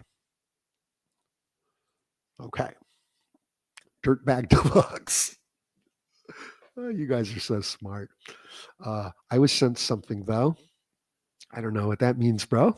In relation to what? Oh, you sent me something. I guess that's what it means. That's how I'm going to take it, right? I'm going to take it as a compliment. Thank you, bro. I really appreciate it. And that's a great name too, right there. Okay, you guys recognize how cool that is, Dirtbag Deluxe? Yeah. And hey, I would have killed for some good dirt. When my little plant was dying, I was walking around, I was looking in people's gardens, okay, and thinking, can I sneak in over here, get, a pot full of potting soil and save my plant so that I can turn it into 1,000 clones? And the answer was no, because I was still going to trial at that time. And if I had been caught for anything like jaywalking, yeah, they'd have put me away for 20 years. And I've never hurt anybody. I'm a good man. Not perfect, man. Made mistakes, but I've corrected my mistakes. You know, I'm on the good path, and I direct other people onto the good path, and I give people hope. Thank you, bro. Yeah, Mgtow is what saved me, got me through these hard times. But what about the girl? What about the girl, okay, who bought me the clothes to go to court with? She did it. It's not like women are bad.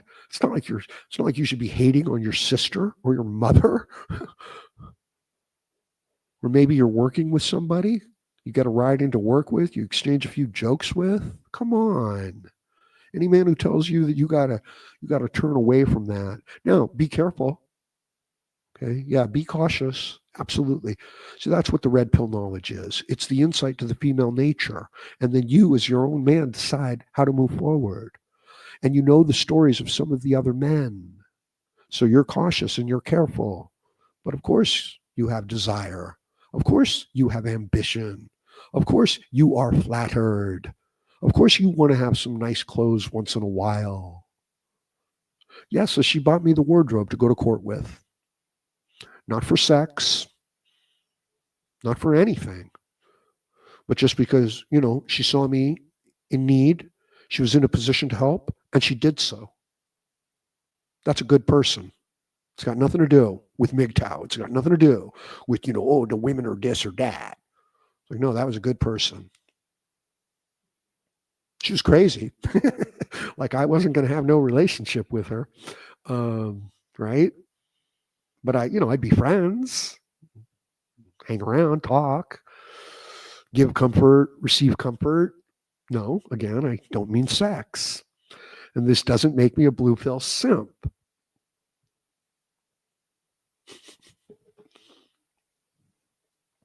What's going on here?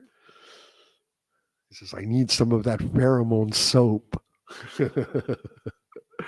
Bro, you got all the pheromones you need. You just don't know how to turn them on and access them. That's what I'm talking about. You want to know the single most important thing, seriously, for your masculine health? Sunlight. Get yourself some good sunlight on your skin. Don't burn, don't overdo it crazy. But if you're not getting yourself 15, 20 minutes of good sunlight a day, man, you are not even giving yourself a chance. And if you think this is just bullshit, or if you think that you could just like take some vitamin D supplements, look, animals, plants, birds, bees, insects all over the world, all right? As the spring comes, as the days get longer, this is the signal for the hormones, for the breeding season. Okay? You want to feel some of that vigor? You want to feel some of that strength coming back? Get into the sunlight. Do some work out there. It's not much. It's 15 or 20 minutes. You don't even need to take your shirt off to get started. You can just sit out there. 15 minutes, let that sun come, close your eyes and let it warm you up. Jeez, there is nothing that you could do short of fucking just shooting yourself up with a bunch of testosterone. There is nothing else you could do that's going to affect you so quickly. And in so many ways, it's not even just like this one thing that it's going to do for you. It's going to do 100 things for you. And each of these things is going to be part of another chain of events that get you strong, that get you healthy, that get you happy. Okay. So maybe it doesn't make you, look, even your suffering, like the pain. Look, I feel suffering. Okay. I feel pain as a man sometimes. I'm like, this is unfair. This is bullshit. I feel like giving up. I feel that sometimes. I admit it. It's like, what the hell am I doing? Banging my head against a wall. What am I, an idiot? Is the world unfair? I feel that sometimes, a lot of the times. But then I started going out in the sunlight, getting some sun. And I still feel that, right? But it doesn't bother me as much. But I'm like, come on, man, go outside, get some fresh air, get some sun. It's not all bad. Appreciate the blessings that I have, appreciate the friends that I have, appreciate the life that I have. Is it perfect? Do I have everything I want and need? No, I don't. Am I supposed to sit here and be unhappy about the one or two things that I don't have when I have 100 other things? So it gives us perspective. It gives us strength. It gives us power. Okay. Jay says, I'm the next Mgtow legend. The thing is, I don't make content, so you won't ever hear about me. To me, that's the highest level of Mgtow. Total isolation.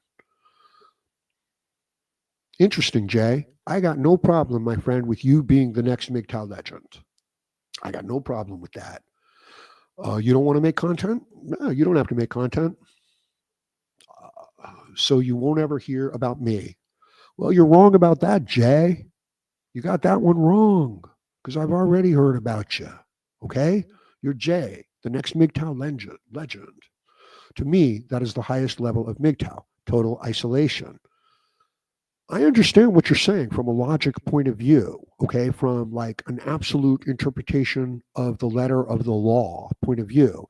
But you must also know or suspect or feel that Mgtow is not you going away and going your own way to die in isolation. It's you going your own way to live in prosperity and joy and strength. And if you can do that, you should share some of that. You should share how you did that. That is your highest level, I think. All right. But I understand what you're saying. And I kind of went through what you're saying. And a lot of smart people have said what you're saying. You know, Atlas shrugged.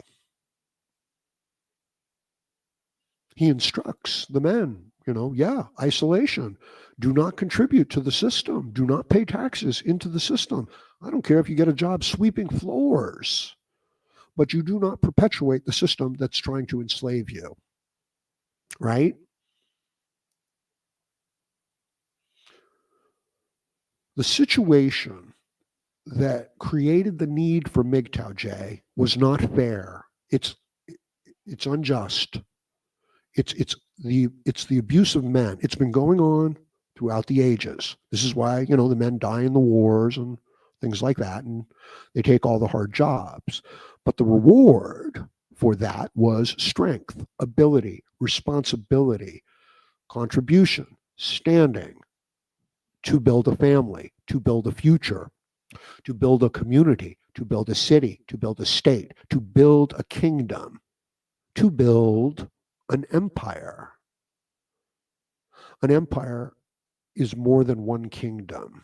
Okay? If a king, let's say the king of Britain, takes over Spain, and now he holds the throne of Spain as well as the throne of England, he could consider himself an empire, an emperor.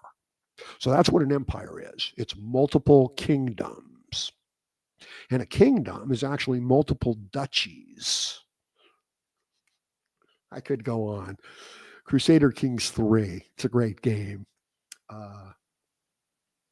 No, Jay, you don't have to go alone and be in isolation. And it doesn't even mean, this is just my opinion, okay? I can't tell other men. It doesn't even mean that you can't have a good woman in your life. It doesn't mean that. And if you could show the other men how to do that, man, you would be spreading joy, strength, happiness, a future. And I think that that's, high level stuff there. But you do you, you be you, you know, you like it. I love it. It's all good. But, get your inspiration, hang around, have a good life, have joy. My best friends in life were people who could allow me to kind of like let loose a little bit and enjoy and appreciate life. Great spirit of adventure. Taught me how to spar. I had some good friends. I have some good friends right now. Okay. Start a compost now. I think 3 buckets needed. Takes 3 years to get excellent soil. Here, at least I imagine a warm climate much faster. Yeah, absolutely. Right. Because I don't want to go out there and pay for, just basic garden soil. I don't want to have to use too many chemical fertilizers. I would much rather have a kind of natural nitrogen cycle going on there. Having a garden is wonderful. Okay. It's good for you. It really is. And the garden is your life. This is the garden, your life. You take care of it. You protect it. You pull out the weeds. You plant the good stuff. You don't let people mess it up. And this isn't just a metaphor. You are commanded, not by me, but by creation, to take care of this particular garden. The garden is a perfect metaphor for it. I was like, well, that's not true, Howard. And it's like, no, this is more true than true. This is a meta story. This is a story about our situation. This is a story that encapsulates what's really happening to us because there's no material way to actually describe it. Okay. What's going on here? Jay says, Crypto Man, I don't speak about it. So the dumb society won't even know I'm Mgtow. I hear you. I kind of looked at it that way too for a very long time. I understand. I just think that there could be a little bit more out here for us, right? Fish got nukes. Sunlight is good, as long as the grass doesn't touch you. Ha ha. No, I think the grass would be really good for you too. I think just getting our hands into the dirt actually kind of awakens something within us. Good stuff. Okay. Yikes. NES law proposed in Sweden. Illegal for married people to buy sex and OnlyFans. Sugar date?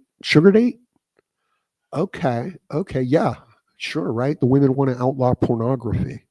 Men are visual creatures. It's by sight that we are attracted.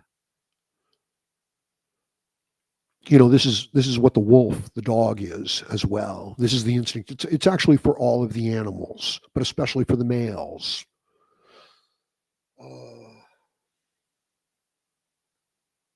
We are motion oriented. In other words, if anything moves within our line of vision, we turn on it. We lock on it. Okay. This is all the animals. And then we start to eye stalk it. Then we start to move up on it slowly. This is the eye stalk. And then when we think that we are close enough to the thing that we want, and this works with humans too, it's just, I'm using the whole dog wolf metaphor. When we think we're close enough to get it, we give chase. And then when we think we're close enough to get it again, we bite. We give a grab bite. We grab it. Okay? And now the wild wolf, the wild animal, now it rips and tears. Now it kills. Now it's a kill bite. And then it eats. But with a domesticated dog, no, we've bred that last part out. It's not a kill bite. It's not a bite. It's a retrieve. Okay? And then it's a bring it back, to the owner. So these instincts, they're very powerful. These are that's the fundamental instincts of almost all predation. So we take these qualities. We take a dog that has strong eye stalk, who, looks at something. The minute something moves, he looks at it and he locks in place because you think he's going to start stalking now, moving up slowly. But we've so ingrained certain instincts that no, this dog is now a pointer. He will not move forward. He will just point at the motion. And then we've got another dog. He's not a pointer, but if he sees any motion, he will chase it. Okay? And when he gets close to it, he'll grab it, but he won't bite it. He won't kill it. He's a retriever. And then we've got outright security dogs that will bite. So we have these same instincts, but they're dulled. They're bred out of us. They're conditioned out of us. But we needed them. You needed to be a bit of that asshole man just to build your own life. What's going on here? James, thanks for stopping by, James. He says, what if we made a business? Maybe you're residential, REIT. Get together some tradesmen, accountants, lawyers, etc., and work together to increase our wealth, both individually and as a business. Well, that's a pretty good idea, James. That's a very good idea, James. Your idea does you great service, great credit. It's very noble. It's very virtuous. I like it. I'm sure that many of the other men also like it. But I can assure you that the majority of the people and the women and the people who are in power, they don't just not like it, James. If you step forward with this, they will shut you down fast. They will come down on you like a ton of bricks. If you try to lift up the other men and work together, the system will come down on you like a ton of bricks. I've seen it happen. You know, I told the story earlier of the big super chats I used to get, $500 super chats. And then I told you the story of, you know, some of my, you know, like black pill haters that I had trusted, you know, with moderator status. They blocked those people from having access to my chat. So they couldn't give me my, you know, big giant super chats. But do you want to know the real reason why they shut it down? It wasn't because they didn't want me to have the super chat, James. It was because I was talking about sharing it with the people on the podcast. So if I was, you know, hanging out with Mgtow 101 and we were talking and I got a $500 super chat, well, 150 of that should be going to my guests, shouldn't it? So that's exactly what I was setting up. Okay. I was setting this up as a community of financial support. And as soon as they saw that, they shut it down. Do you know why? Can you understand why? Because the incentive structure would have worked. In other words, people would have said, hey, I really want to come on to a Howard Dare podcast and I really want to have a good podcast and talk about the stuff because I'm going to earn $100 doing this. And what did I care? Because I had already earned the other 400. You see what I mean? And they shut that down so fast, my friend. That's what caused it. Not me getting big super chats. That's not what caused it. It was me suggesting that I was going to start sharing those big super chats that shut it down. But I would support you in any way that I could. Bless you. Yes, thoughts on cold showers. I do have thoughts on cold showers, okay? Because I do not like the cold. I avoid the cold. Now, as I started to get more sunlight, this is one of the fascinating things about the whole sunlight thing. It doesn't bother me as much. I have more natural endorphins. I actually now seek to go out before the sunrise when it's cold out here. And when I say cold in Arizona, you know, I'm talking about like mid 40s, right? Not really cold, but cold for me. I like to go out and I like to, you know, embrace the cold for a while, and then I like to come back in and get back to the warmth. And it doesn't bother me as much as it used to because the sunlight is giving me more of my natural endorphins. And this now allows my circadian rhythm and for me to be in sync with my circadian rhythm and live a human life and not this kind of like modern, you know, evolutionary maladapted where I'm living under fluorescent light and in the heat, you know, for 20 or 30 hours, you know, for 30 hours a day. I do it for 30 hours a day, you know, for 24 hours a day. Doesn't allow the natural cycle to kick in. Now, what is the value of the cold? Okay. They say there's a lot of it, and it's interesting. But to me, and this is just one of the things that I'm clicking in on right now, is the variation. In other words, we're going to intentionally constrict these blood vessels from the cold. You know what I mean? Like the whole muscle group is going to tighten up, and the blood circulation, the vessels, they're going to tighten up. And then after a little bit, not too long. See, I don't want to, it's not like cold exposure, long time. No, it's here's some cold exposure. The body reacts. Now we bring it back to warmth, and the blood vessels open back up and they allow even more in. So the idea, getting a little bit cold and then starting your exercise and bringing, stepping back into the sun. I think that this part of the cycle is really beneficial because I think that the real true strength is in the variability between the extremes. This is the adaptability zone. This is where we can have variability and change and adjustment.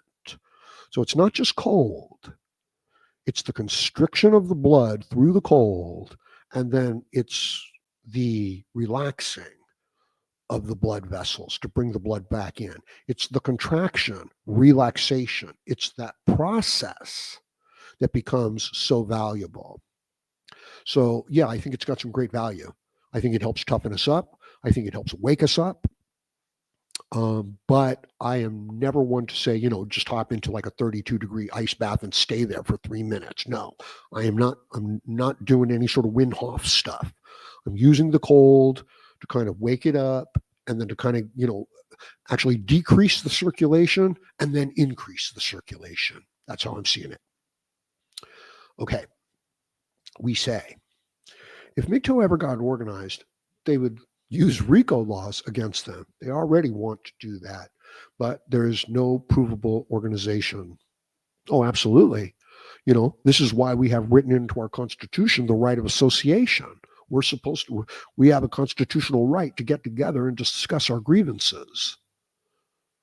But again, it's the end around, it's the cutting of the corners of our constitutional rights. It's this paying lip service to them and then punishing the men for trying to group up.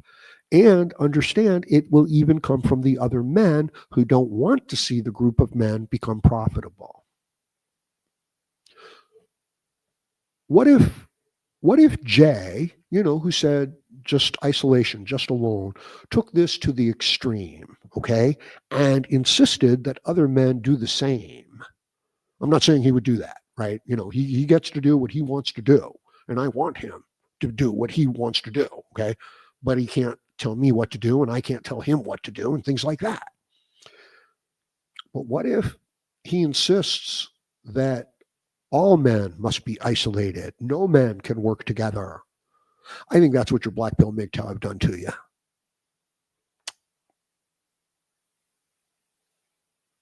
And I'm not saying everybody who embraces the idea of the black pill has done that.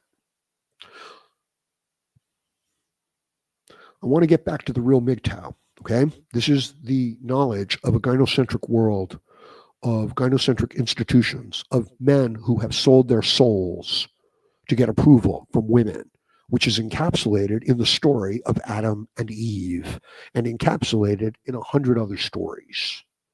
And it's not just some old-time story from thousands of years ago. It's going to happen to you 5 or 10 times today. I'm sorry. I get too worked up. I get too excited, and then I kind of lose my track.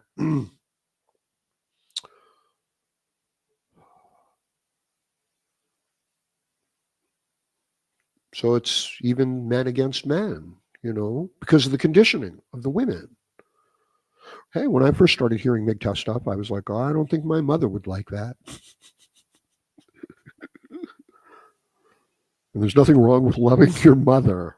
Okay, no, I'm sorry, I'm not even going to make a joke on it. What's this? BG fan forever. It's James. You're on the money, man. Find some people around you who think you're competent and that you can build a trust with, and then go for it. I'm doing the same here. This is exactly what we need to do as men. This is how you pick your friends. You find a group of men that are capable, that have some skills, that are strong, and you support them and they support you. And then when shit hits the fan and you need a little bit of help, you can call on them. And the reason why you can do that is because when the shit hits the fans for them, they can call on you. It's that simple. Good times. And the women and the weak men and the men who work for the court system, they don't want you to be able to do that. They see that happening, they shut it down. And that's why we put that rule into the Constitution, because it's such a fundamental part, and yet taken away from us.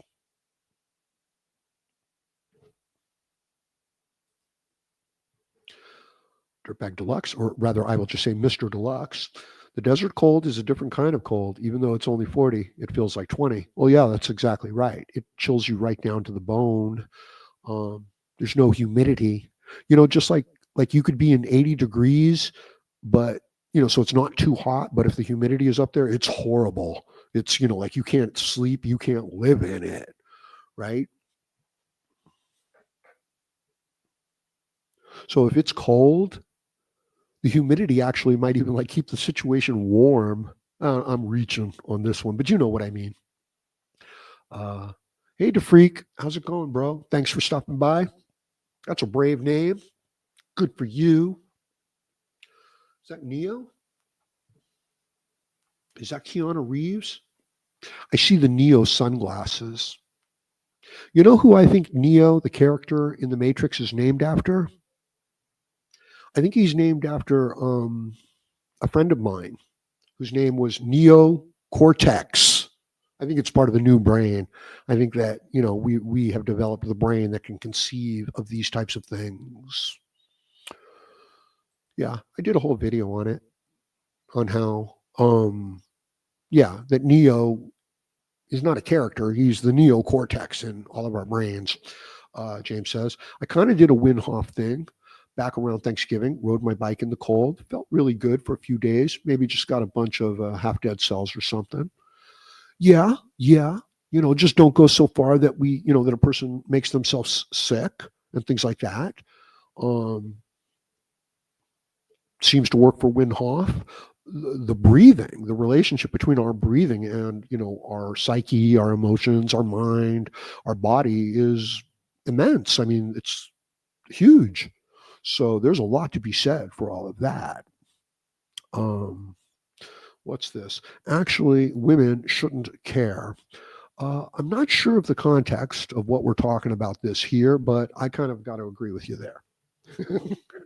They don't care. They care about looking pretty. They care about getting stuff. They care about having it easy. They don't care about building a future. They don't care about prosperity. They don't care about justice.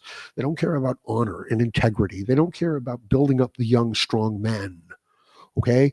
You as a man, you come down into the group. All right. And, like you're walking down the street and there's a group of men on the corner and they're like, hey, dickhead, where the fuck did you get those shoes? Your mom pick out your clothes? Grow up, be a man. And then the man walks by and they look at each other and they say, you know what? He's a good guy. I like him. Group of women standing on the corner. Another woman is coming down their way. They say, oh, hi, so nice to see you. Oh, your hair looks so nice. Those are such pretty shoes. Talk to you later. And then when she's gone, they say, what a bitch. She tried to steal my boyfriend. I don't like the fact that she's pretty. Right? The inside and the outside. Men are gruff and rough on the outside, but good and strong on the inside. Women are pretty and soft on the outside, but they are mean and bitter and fearful on the inside. And we have two sides. Right? This is why I have no problem putting up the pictures of the pretty woman, looking into the camera. It's compassion. I see it as compassion. If you had people in the hospital that were sick and you could just put onto their walls, like for the men, if you could just put up pictures of very pretty women who were very, sympathetic and compassionate and saying things like, I hope you feel better today. You're doing really well. Keep it up. right? I think that those men would get stronger and healthier and feel better. And I think if you put fat, ugly, bitter, angry women with short haircuts, if you put their pictures up and they said things like, "A woman can do anything a man can do," I think that the man would get sick and he wouldn't recover. So it's built into us. It's not just a choice. We are not the moral arbitrators of the universe. We are the moral arbitrators of our own lives, of our own judgments, but not for the universe, not for other people. We don't get to determine what's right and wrong. You get to determine what's right and wrong for you, and I for me. And if we break out of these rules that society has set, it will come down on us. The moral system is already here. Now it's corrupted with these weak, bitter, sick, angry women. Okay. And it's created a bunch of sick, angry, bitter men. But you can get back in touch with your masculinity. You can start building things again. You can restart some of your hobbies again. You don't need anyone's approval. You just need to have a passion and to care about it. This is the gift. This is the gift from creation, not good luck. Having a girlfriend is not the accomplishment.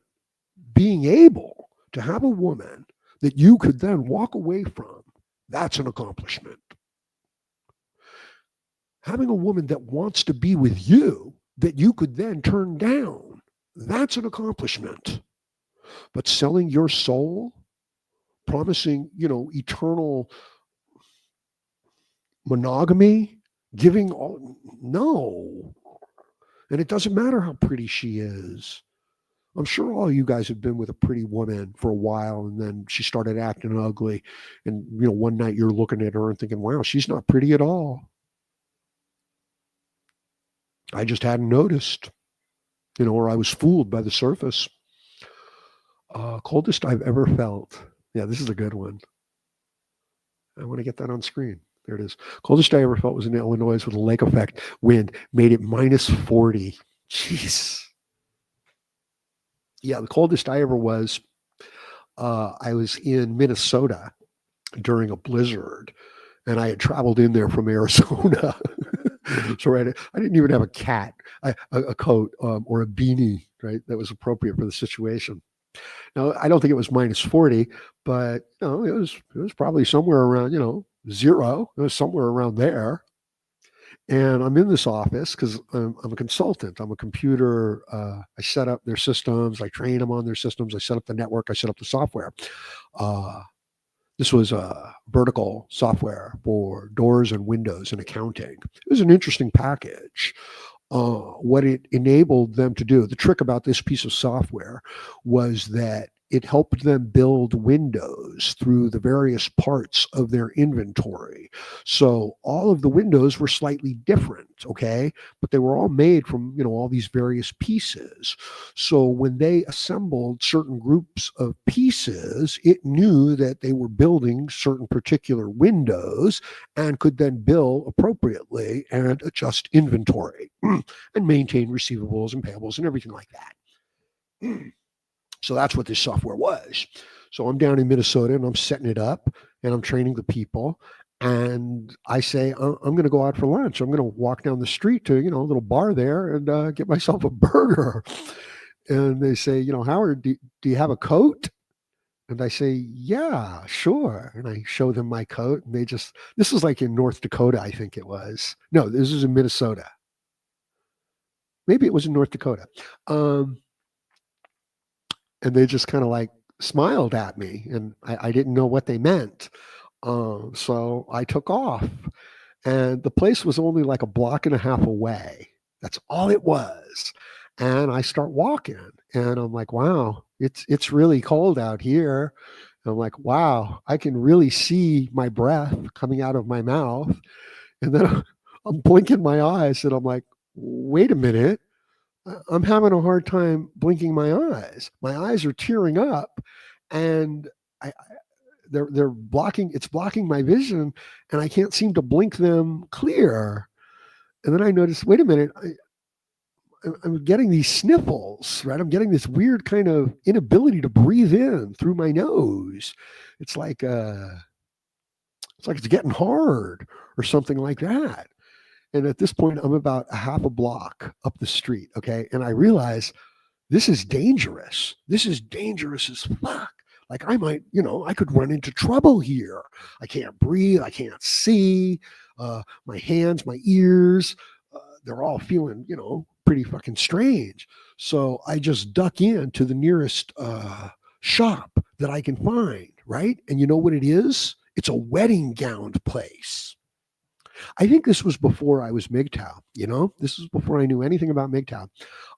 So I just walk in off the street into this place because I know I've got to get warm. And it's a wedding gown place and they're doing a fitting. Like there's a woman, a young, pretty woman. She's standing up there in a wedding gown. And then there's these other women around her that are friends and other women around her that are working on the gown. And man, they turn on me and they just scowl at me like, I swear it was like holy ground, Highlander. Like you are not allowed in here. So I was just like, I probably tried to explain myself. I was like, it's cold out. And they're all just growling at me, man. So I just turned around and went back out into the blizzard. Um, and then, I make it, right? Because I took a break. I warmed up a little bit. So I make it 1 block to the bar and I walk into the bar and it was just like a scene out of Cheers or something like that because everybody in the bar just stops. They're talking, all the noise, like, before I come in there, it's like, I open up the door, walk in there, dead silence. Everybody's looking at me. I got frozen snot sickles dripping out of my nose, dripping out of my eye. My ears, my fingers, my lips are turning blue. Okay. I'm standing there, Arizona in Minnesota. And I try to say, I didn't realize how cold it was out there. Okay. But I can't even really talk. So it's just, everybody just shakes their head, looks down at the ground, and goes back to what they're doing. Right. I walk over. I managed to make it over to one of the tables. I sit down. I'm fucking shivering, right? I'm blue and shit. The waitress comes up over to me and she says something like, "Oh, honey, did you try to go out there in that cold?" And I was just like, "Yeah, I did." And I'm trying to warm up. She's like, "Let me get you some coffee." And she brings me some coffee and I start warming up.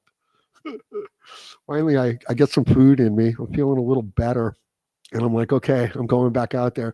And as I'm heading out, they're like, whoa, whoa, whoa, whoa, whoa, wait a minute, whippersnapper, you can't go out there like that. And I'm like, well, what can I do? I've got nothing. And they're like, look, we've got some lost and found. I'll give you a beanie. I'll give you some gloves.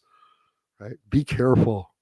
So they gave me a beanie, a yellow beanie, like an orange beanie, and some mittens. And I made my way back to the place and I realized that you could die in the cold. You could take one step off in the wrong direction, step into a snowbank, and they won't ever hear about you again. Right. Yeah, I'm listening to the news. This might have been when I think this was in Portland, okay, Oregon. I had to go up there to do some training, and it's a blizzard, and I'm listening to the news in the morning, and they say, Miss Kitty Baker was saved her life today as she went out in the morning to warm up her car and clean the windshield, but she passed out due to the cold. Luckily, her dog, Rusty, noticed this and sat down on her face for the next 3 or 4 hours, thus saving her life and saving her nose and ears. Yeah, so the dog saw its owner pass out into the snow and just laid down right on their face and saved their lives, saved their ears. Right? Amazing. Yeah, so that's how dangerous the cold is. Also, here's a tragic story. I don't want to upset you guys, but it's worth mentioning. Uh, the blizzard comes and they lose a child. They can't find the child. The child is lost. They look everywhere. They organize the neighborhood. They search everywhere. They can't find the child. The child has been lost in the snow. Heartbreaking. The spring comes and the snow thaws. And do you know where the child was? The child was right on the other side of the porch. The child had just fell off of the porch into the snowbank. It was right there. They looked everywhere and they couldn't find him, but they found him as soon as the snow thawed out. So, yeah, the snow is dangerous. The cold is dangerous. Long story short. What's this? G Man. Hey, awesome. Sent 30 for groceries on Cash App. Followed since 2017. Thanks for the gardening tips. Thank you, G Man. Thank you, Mgtow. This will get me through. This will keep my attitude up. My attitude was getting bad, man. I was getting all depressed, getting all angry. Now, anger can be as good as courage in a fight. That's an old Irish saying. And I got it out of medieval warfare, medieval 2 warfare. You know, the Total War games. They just put quotes, up on the screens. Yes, anger can be as good as courage in a fight. So yeah, gets me a little riled up. Um, what's this? Wait a minute. Let me get to this one first. Jumping up to DeFreak. In 2015-16, you were making videos about how Mgtow needs to deal with women in the workplace. You can only imagine what that's like now. Well, they've taken over the workplace, my friend. You see what they did to our budget. You see what USAID. You see how our own government is sending money to news media agencies for them to attack certain people and then for them to build up other people. And then the people think that they're getting the real information and then they vote or they, stand behind this person and that person has got no skills and no ability, right? Like every time Trump or Elon Musk, lifts his hand up, they're saying, the Nazi salute, the Hitler salute. And it's like, what kind of people believe this shit, And I shouldn't even say it like that because if that's the news that you've been watching, then that's it. Right. So every time the man goes to wave, it's like, Nazi salute. That's how crazy it is. Walking wall male, walking. That's basically what I got in trouble for walking around in this world as a strong and proud man. My mistake, man. My mistake. I was too proud. I carried myself like I mattered. And they took me down. Cash App is just $ HDARE 007. So it's just HDARE 007. I appreciate you guys. I saved up money, right? Like I was getting some donations, right? Saved up the money and bought myself a laptop. My early content is done on a government tablet. And these things are made for women, like little tiny hands and shit. Like I ain't got no super giant, big, Bigfoot hands. But yeah, I've got man's hands and I can't work with a little tablet or a little phone. It's crazy. I need a I need a I need a workstation is what I need. I was going to say desktop. I don't even need desktop. I need a workstation. You know what else I've gotten myself? A desk. No, no, no, no. A table. Fuck a desk. I don't want a desk. I want a table. This is like, wow. It's 6 foot, right? It's my full outstretched arms. It's 6 foot long and at least 3 feet deep. Now I can put a computer on here. Now I can put a monitor on here. Now I can put a mouse on here. Now I can put a lamp on here. Now I can put books on here. Now I can put a writing, something to write with on here. Now I can sit down a cup of coffee on here. Now I could have a snack and set it down here on the table and do my work and sit here for 6, 8 hours. Can't do it anyplace else. Man needs a place. Give yourself a place. You want to do good work. You want to come up with some good ideas. You can't sit in the bed like a teenage boy or like a teenage girl, cuddled up on the couch and writing on your little tablet. That's not what this is. I go through dozens of books. I go through dozens of pads of paper. I make whole videos that I spend days on and then I don't upload them. And when I say spend days on, what I mean is I'm sitting here at the workstation, my hand on the mouse, my face in the monitor, editing little tiny clips and shit like that. I loved the story that Chris Cantu told of hanging out with Mgtow 101, right? There's a meetup back there, like in Australia or Thailand, and they're hanging out and they're doing content together. And Chris is like, yeah, we're doing this and we're doing that and check this out and check that out. And, somebody asks, so what's Mgtow 101 doing? And it's like, holy shit, the man just sits in front of a computer and edits his videos for like 8 or 10 hours a day, And I was like, yep, I know what that is. I know exactly what that is. You're sitting there spending an hour on like a minute worth of video, right? Like each minute takes about an hour, like if you want to get it good. And there's no guarantee that you'll get views on it. It's not like the system or the people will say, oh my God, that's a great video, even though it is. No, they'll just as likely pick a different video and be like, well, there's 20,000 views, right? And then that video that you worked on for, 5 days, 8 hours a day, it's like, 200 views, no comment, very few comments. But you know what happens? You get better at it. So I do that, right? I do that, and maybe I don't even release the video. And then I get sick because it's like, man, that was, 4 or 5 days, hard work. Wasn't ready for it. And then I stop doing it. And then I start making simpler videos, just images, maybe just one image. But then the spark reignites and I come back to it and I go to make another, complex, fully edited video, and I'm better at it and it's easier and it doesn't hurt as much. Really, I am talking about like your arm cramps up by holding onto the mouse. Your shoulder goes sideways by all of the little tiny editing. Your neck muscles get messed up because you're leaning so forward into the screen. Yeah. Good times. No, hard times. So just a little insight into the life of Howard Dare. The women are scary. And, whole inflation is real. Okay. Because what's happening is that the women are demanding more and more and acting more and more entitled because they have been capitulated to up to this point. And what's happening is that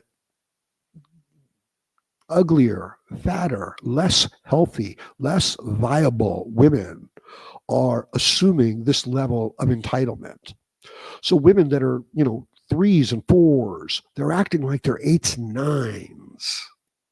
And men that are 8s and 9s are acting like they're 2s and 3s. That's what's happened to us. What's going on, Jay? He says, I won't make Mgtow content, but if there's ever a Mgtow retreat, I might consider going to one. A lot of people feel that way. I'll tell you, Jay, when I first started making Mgtow content, I had started listening a lot to Barbarossa and to the Thinking Ape and to some Sandman as well, because, this is when Sandman kind of came in. This is way towards the beginning, or rather, this is when I became aware of him. And that's what I was doing. It's what I was listening to, and I really liked it.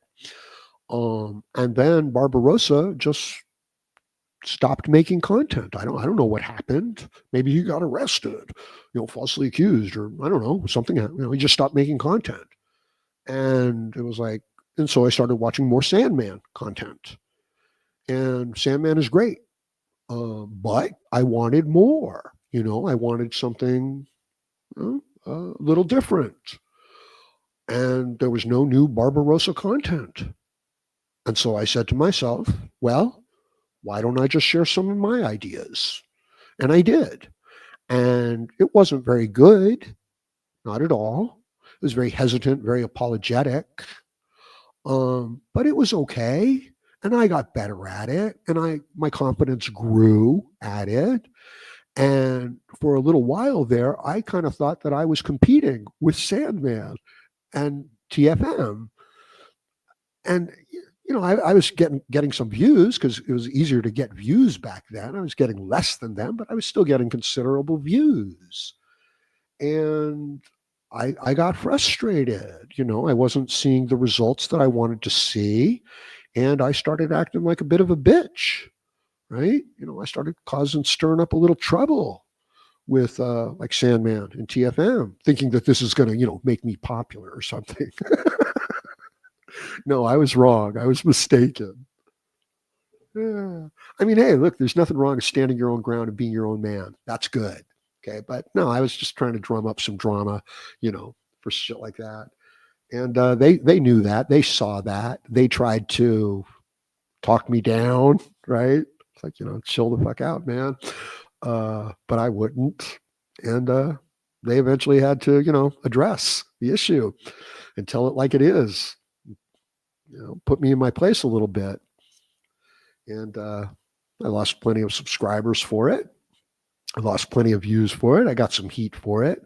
But most importantly, I was ashamed, because they weren't trying to do me any harm. they were cool. Yeah. So that's what happened when I first started making content for a little while there. Just wanted to share that. What's this? What's this? I'm looking for some new comments here, bro. The freak. How many YouTube channels of yours did they axe? Well, oh yeah, this is a great story. This is going to crack you guys up. Several, I had to redo them a few times, but that's not the big deal. But this is the big deal. When I got arrested, okay, and locked up, I had about 65,000 subscribers. Right? Plenty of subscribers. I was working my way to 100,000. I think I might have even been up at about 75,000. Okay. And then I'm gone. I just disappear. And I'm gone for over a year and a half. But I finally get out. I'm still under house arrest and going through trial, going into trials and shit like that. So it's not like I'm out, but, I'm out of jail. And I go online and I find my channel, or what was. It's not named my channel anymore. You know what it's named? Oh shit. Some of you know this. Some of you found this and were like, what the hell is going on here? My channel with 75,000 subscribers had been taken over by an Asian girl, a young Asian girl, and she was promoting Asian fashion, anime fashion, clothes, and things like that.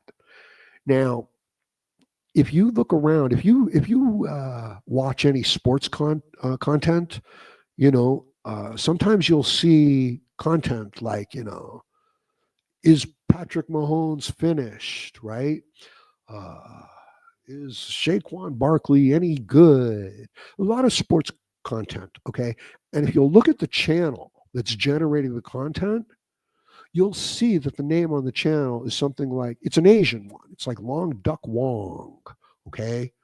Or Xeo Ching, okay? It's an Asian name. It's an Asian person. Japanese, Chinese, Korean. And they're doing sports content of American sports. And they're just like copying clips from ESPN. They're not talking on it or showing their face. But halfway through the video, the sports content ends, and then they start talking about origami, or they start talking about Asian fashion. Okay. So what's happening, and what has happened and what does happen, is when the large channels get shut down, YouTube, Google employees hack the channel, and then they sell the channel to somebody else who wants to be a popular YouTuber. But the content that the person that they sell it to is not in line. It's not congruent with the channel. Okay. So, I was able to track that old channel of mine, and slowly over time it lost, all of the subscribers. There might still be 2 or 3 of them out there. I could track that channel down today. I wonder if it's still here. I'll do that and I'll get that information to you on another video. But yeah, my main channel got sold on the Asian market to somebody who wanted to release videos on Asian fashion. If they'd have tried to make Mgtow content or content for men, it might have worked, right? Like people would have just been, I don't know what this is. I don't remember subscribing to this, but it is in line with my interests. So what do you got? It could have worked, but no, they couldn't do it. Yeah, Speznes, exactly. Deep insight, real insight, emotional knowledge, not just intellectual knowledge. I've got some people in these groups that I attend who want to read to me like they're smart people, but all they're doing is reading to me from a textbook. That's not enough. It's not just the knowledge, it's the experience, it's the emotion, it's the wisdom that comes with it. Again, 80% of the communication is nonverbal. Okay. Um, Jay says, I'm 37, so I'm younger than a lot of you. Started with Sandman, saw some of Stardust.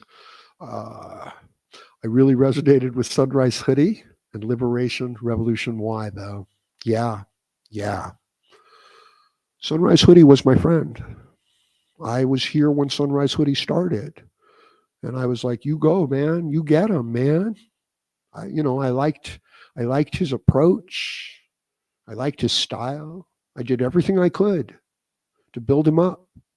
He doesn't owe me anything. He didn't owe me anything. It wasn't like that. It's just, that's what we did back in those days. That's not what we do nowadays. Nowadays, I've got black pill haters coming here and saying, oh, you're not the real Mgtow, Howard. Real Mgtow are down in Discord and they hate all women and they hate any man who doesn't agree with them. And I'm like, no, that is not what real Mgtow was. This was the knowledge. This was the wisdom from the ages. Now you do with it as you see fit. Yeah, so I liked Sunrise Hoodie. You know who else that I was a big part of, who is definitely still here, and I really liked and really supported, and he was a good guy. Darius, Mgtow Knowledge. He really took off too, right? And yeah, he's a good guy. And I'm sure if I asked him for anything, I'm sure he would, do what he could to help me out. But I'm not the type, to do that in that sort of a situation. Um, but those were good times. Those were good days. We're not in competition. I will support any of your channels. I will shout out any of your channels. Any of you make a video, any of you make a channel. And as long as it's not like, one of those hateful videos where like guys take tombstones and put people's names on them, as long as it's nothing like that, ooh, I will feature it. I will go to it. I will, share it with the other people. Yeah, so Speznes was really something, right?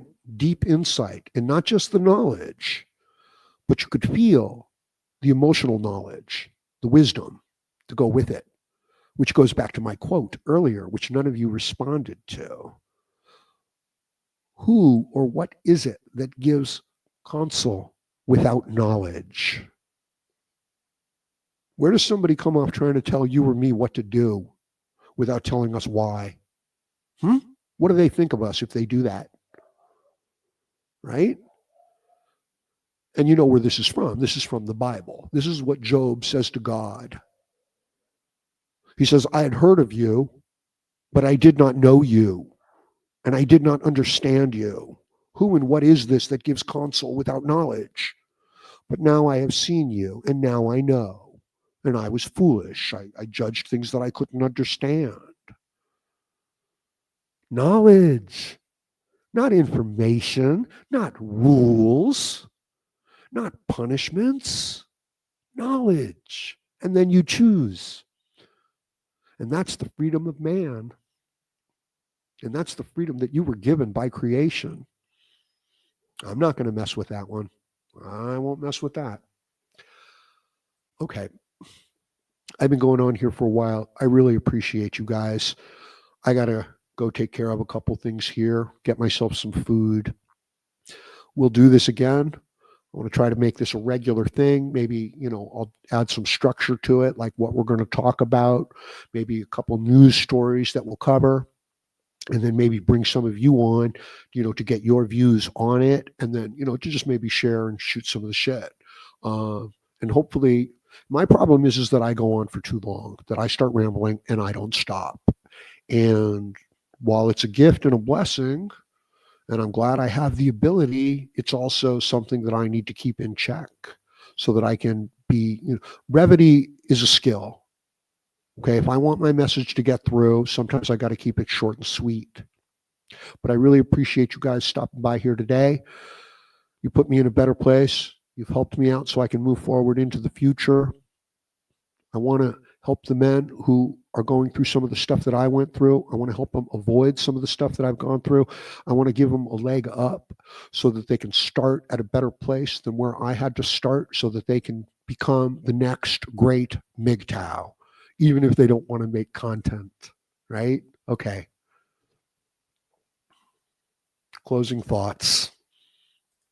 I was going to do a review on my recent videos because they need to be explained, because the 10-15 minutes just doesn't really do them credit. Jay says, you're good too, Howard.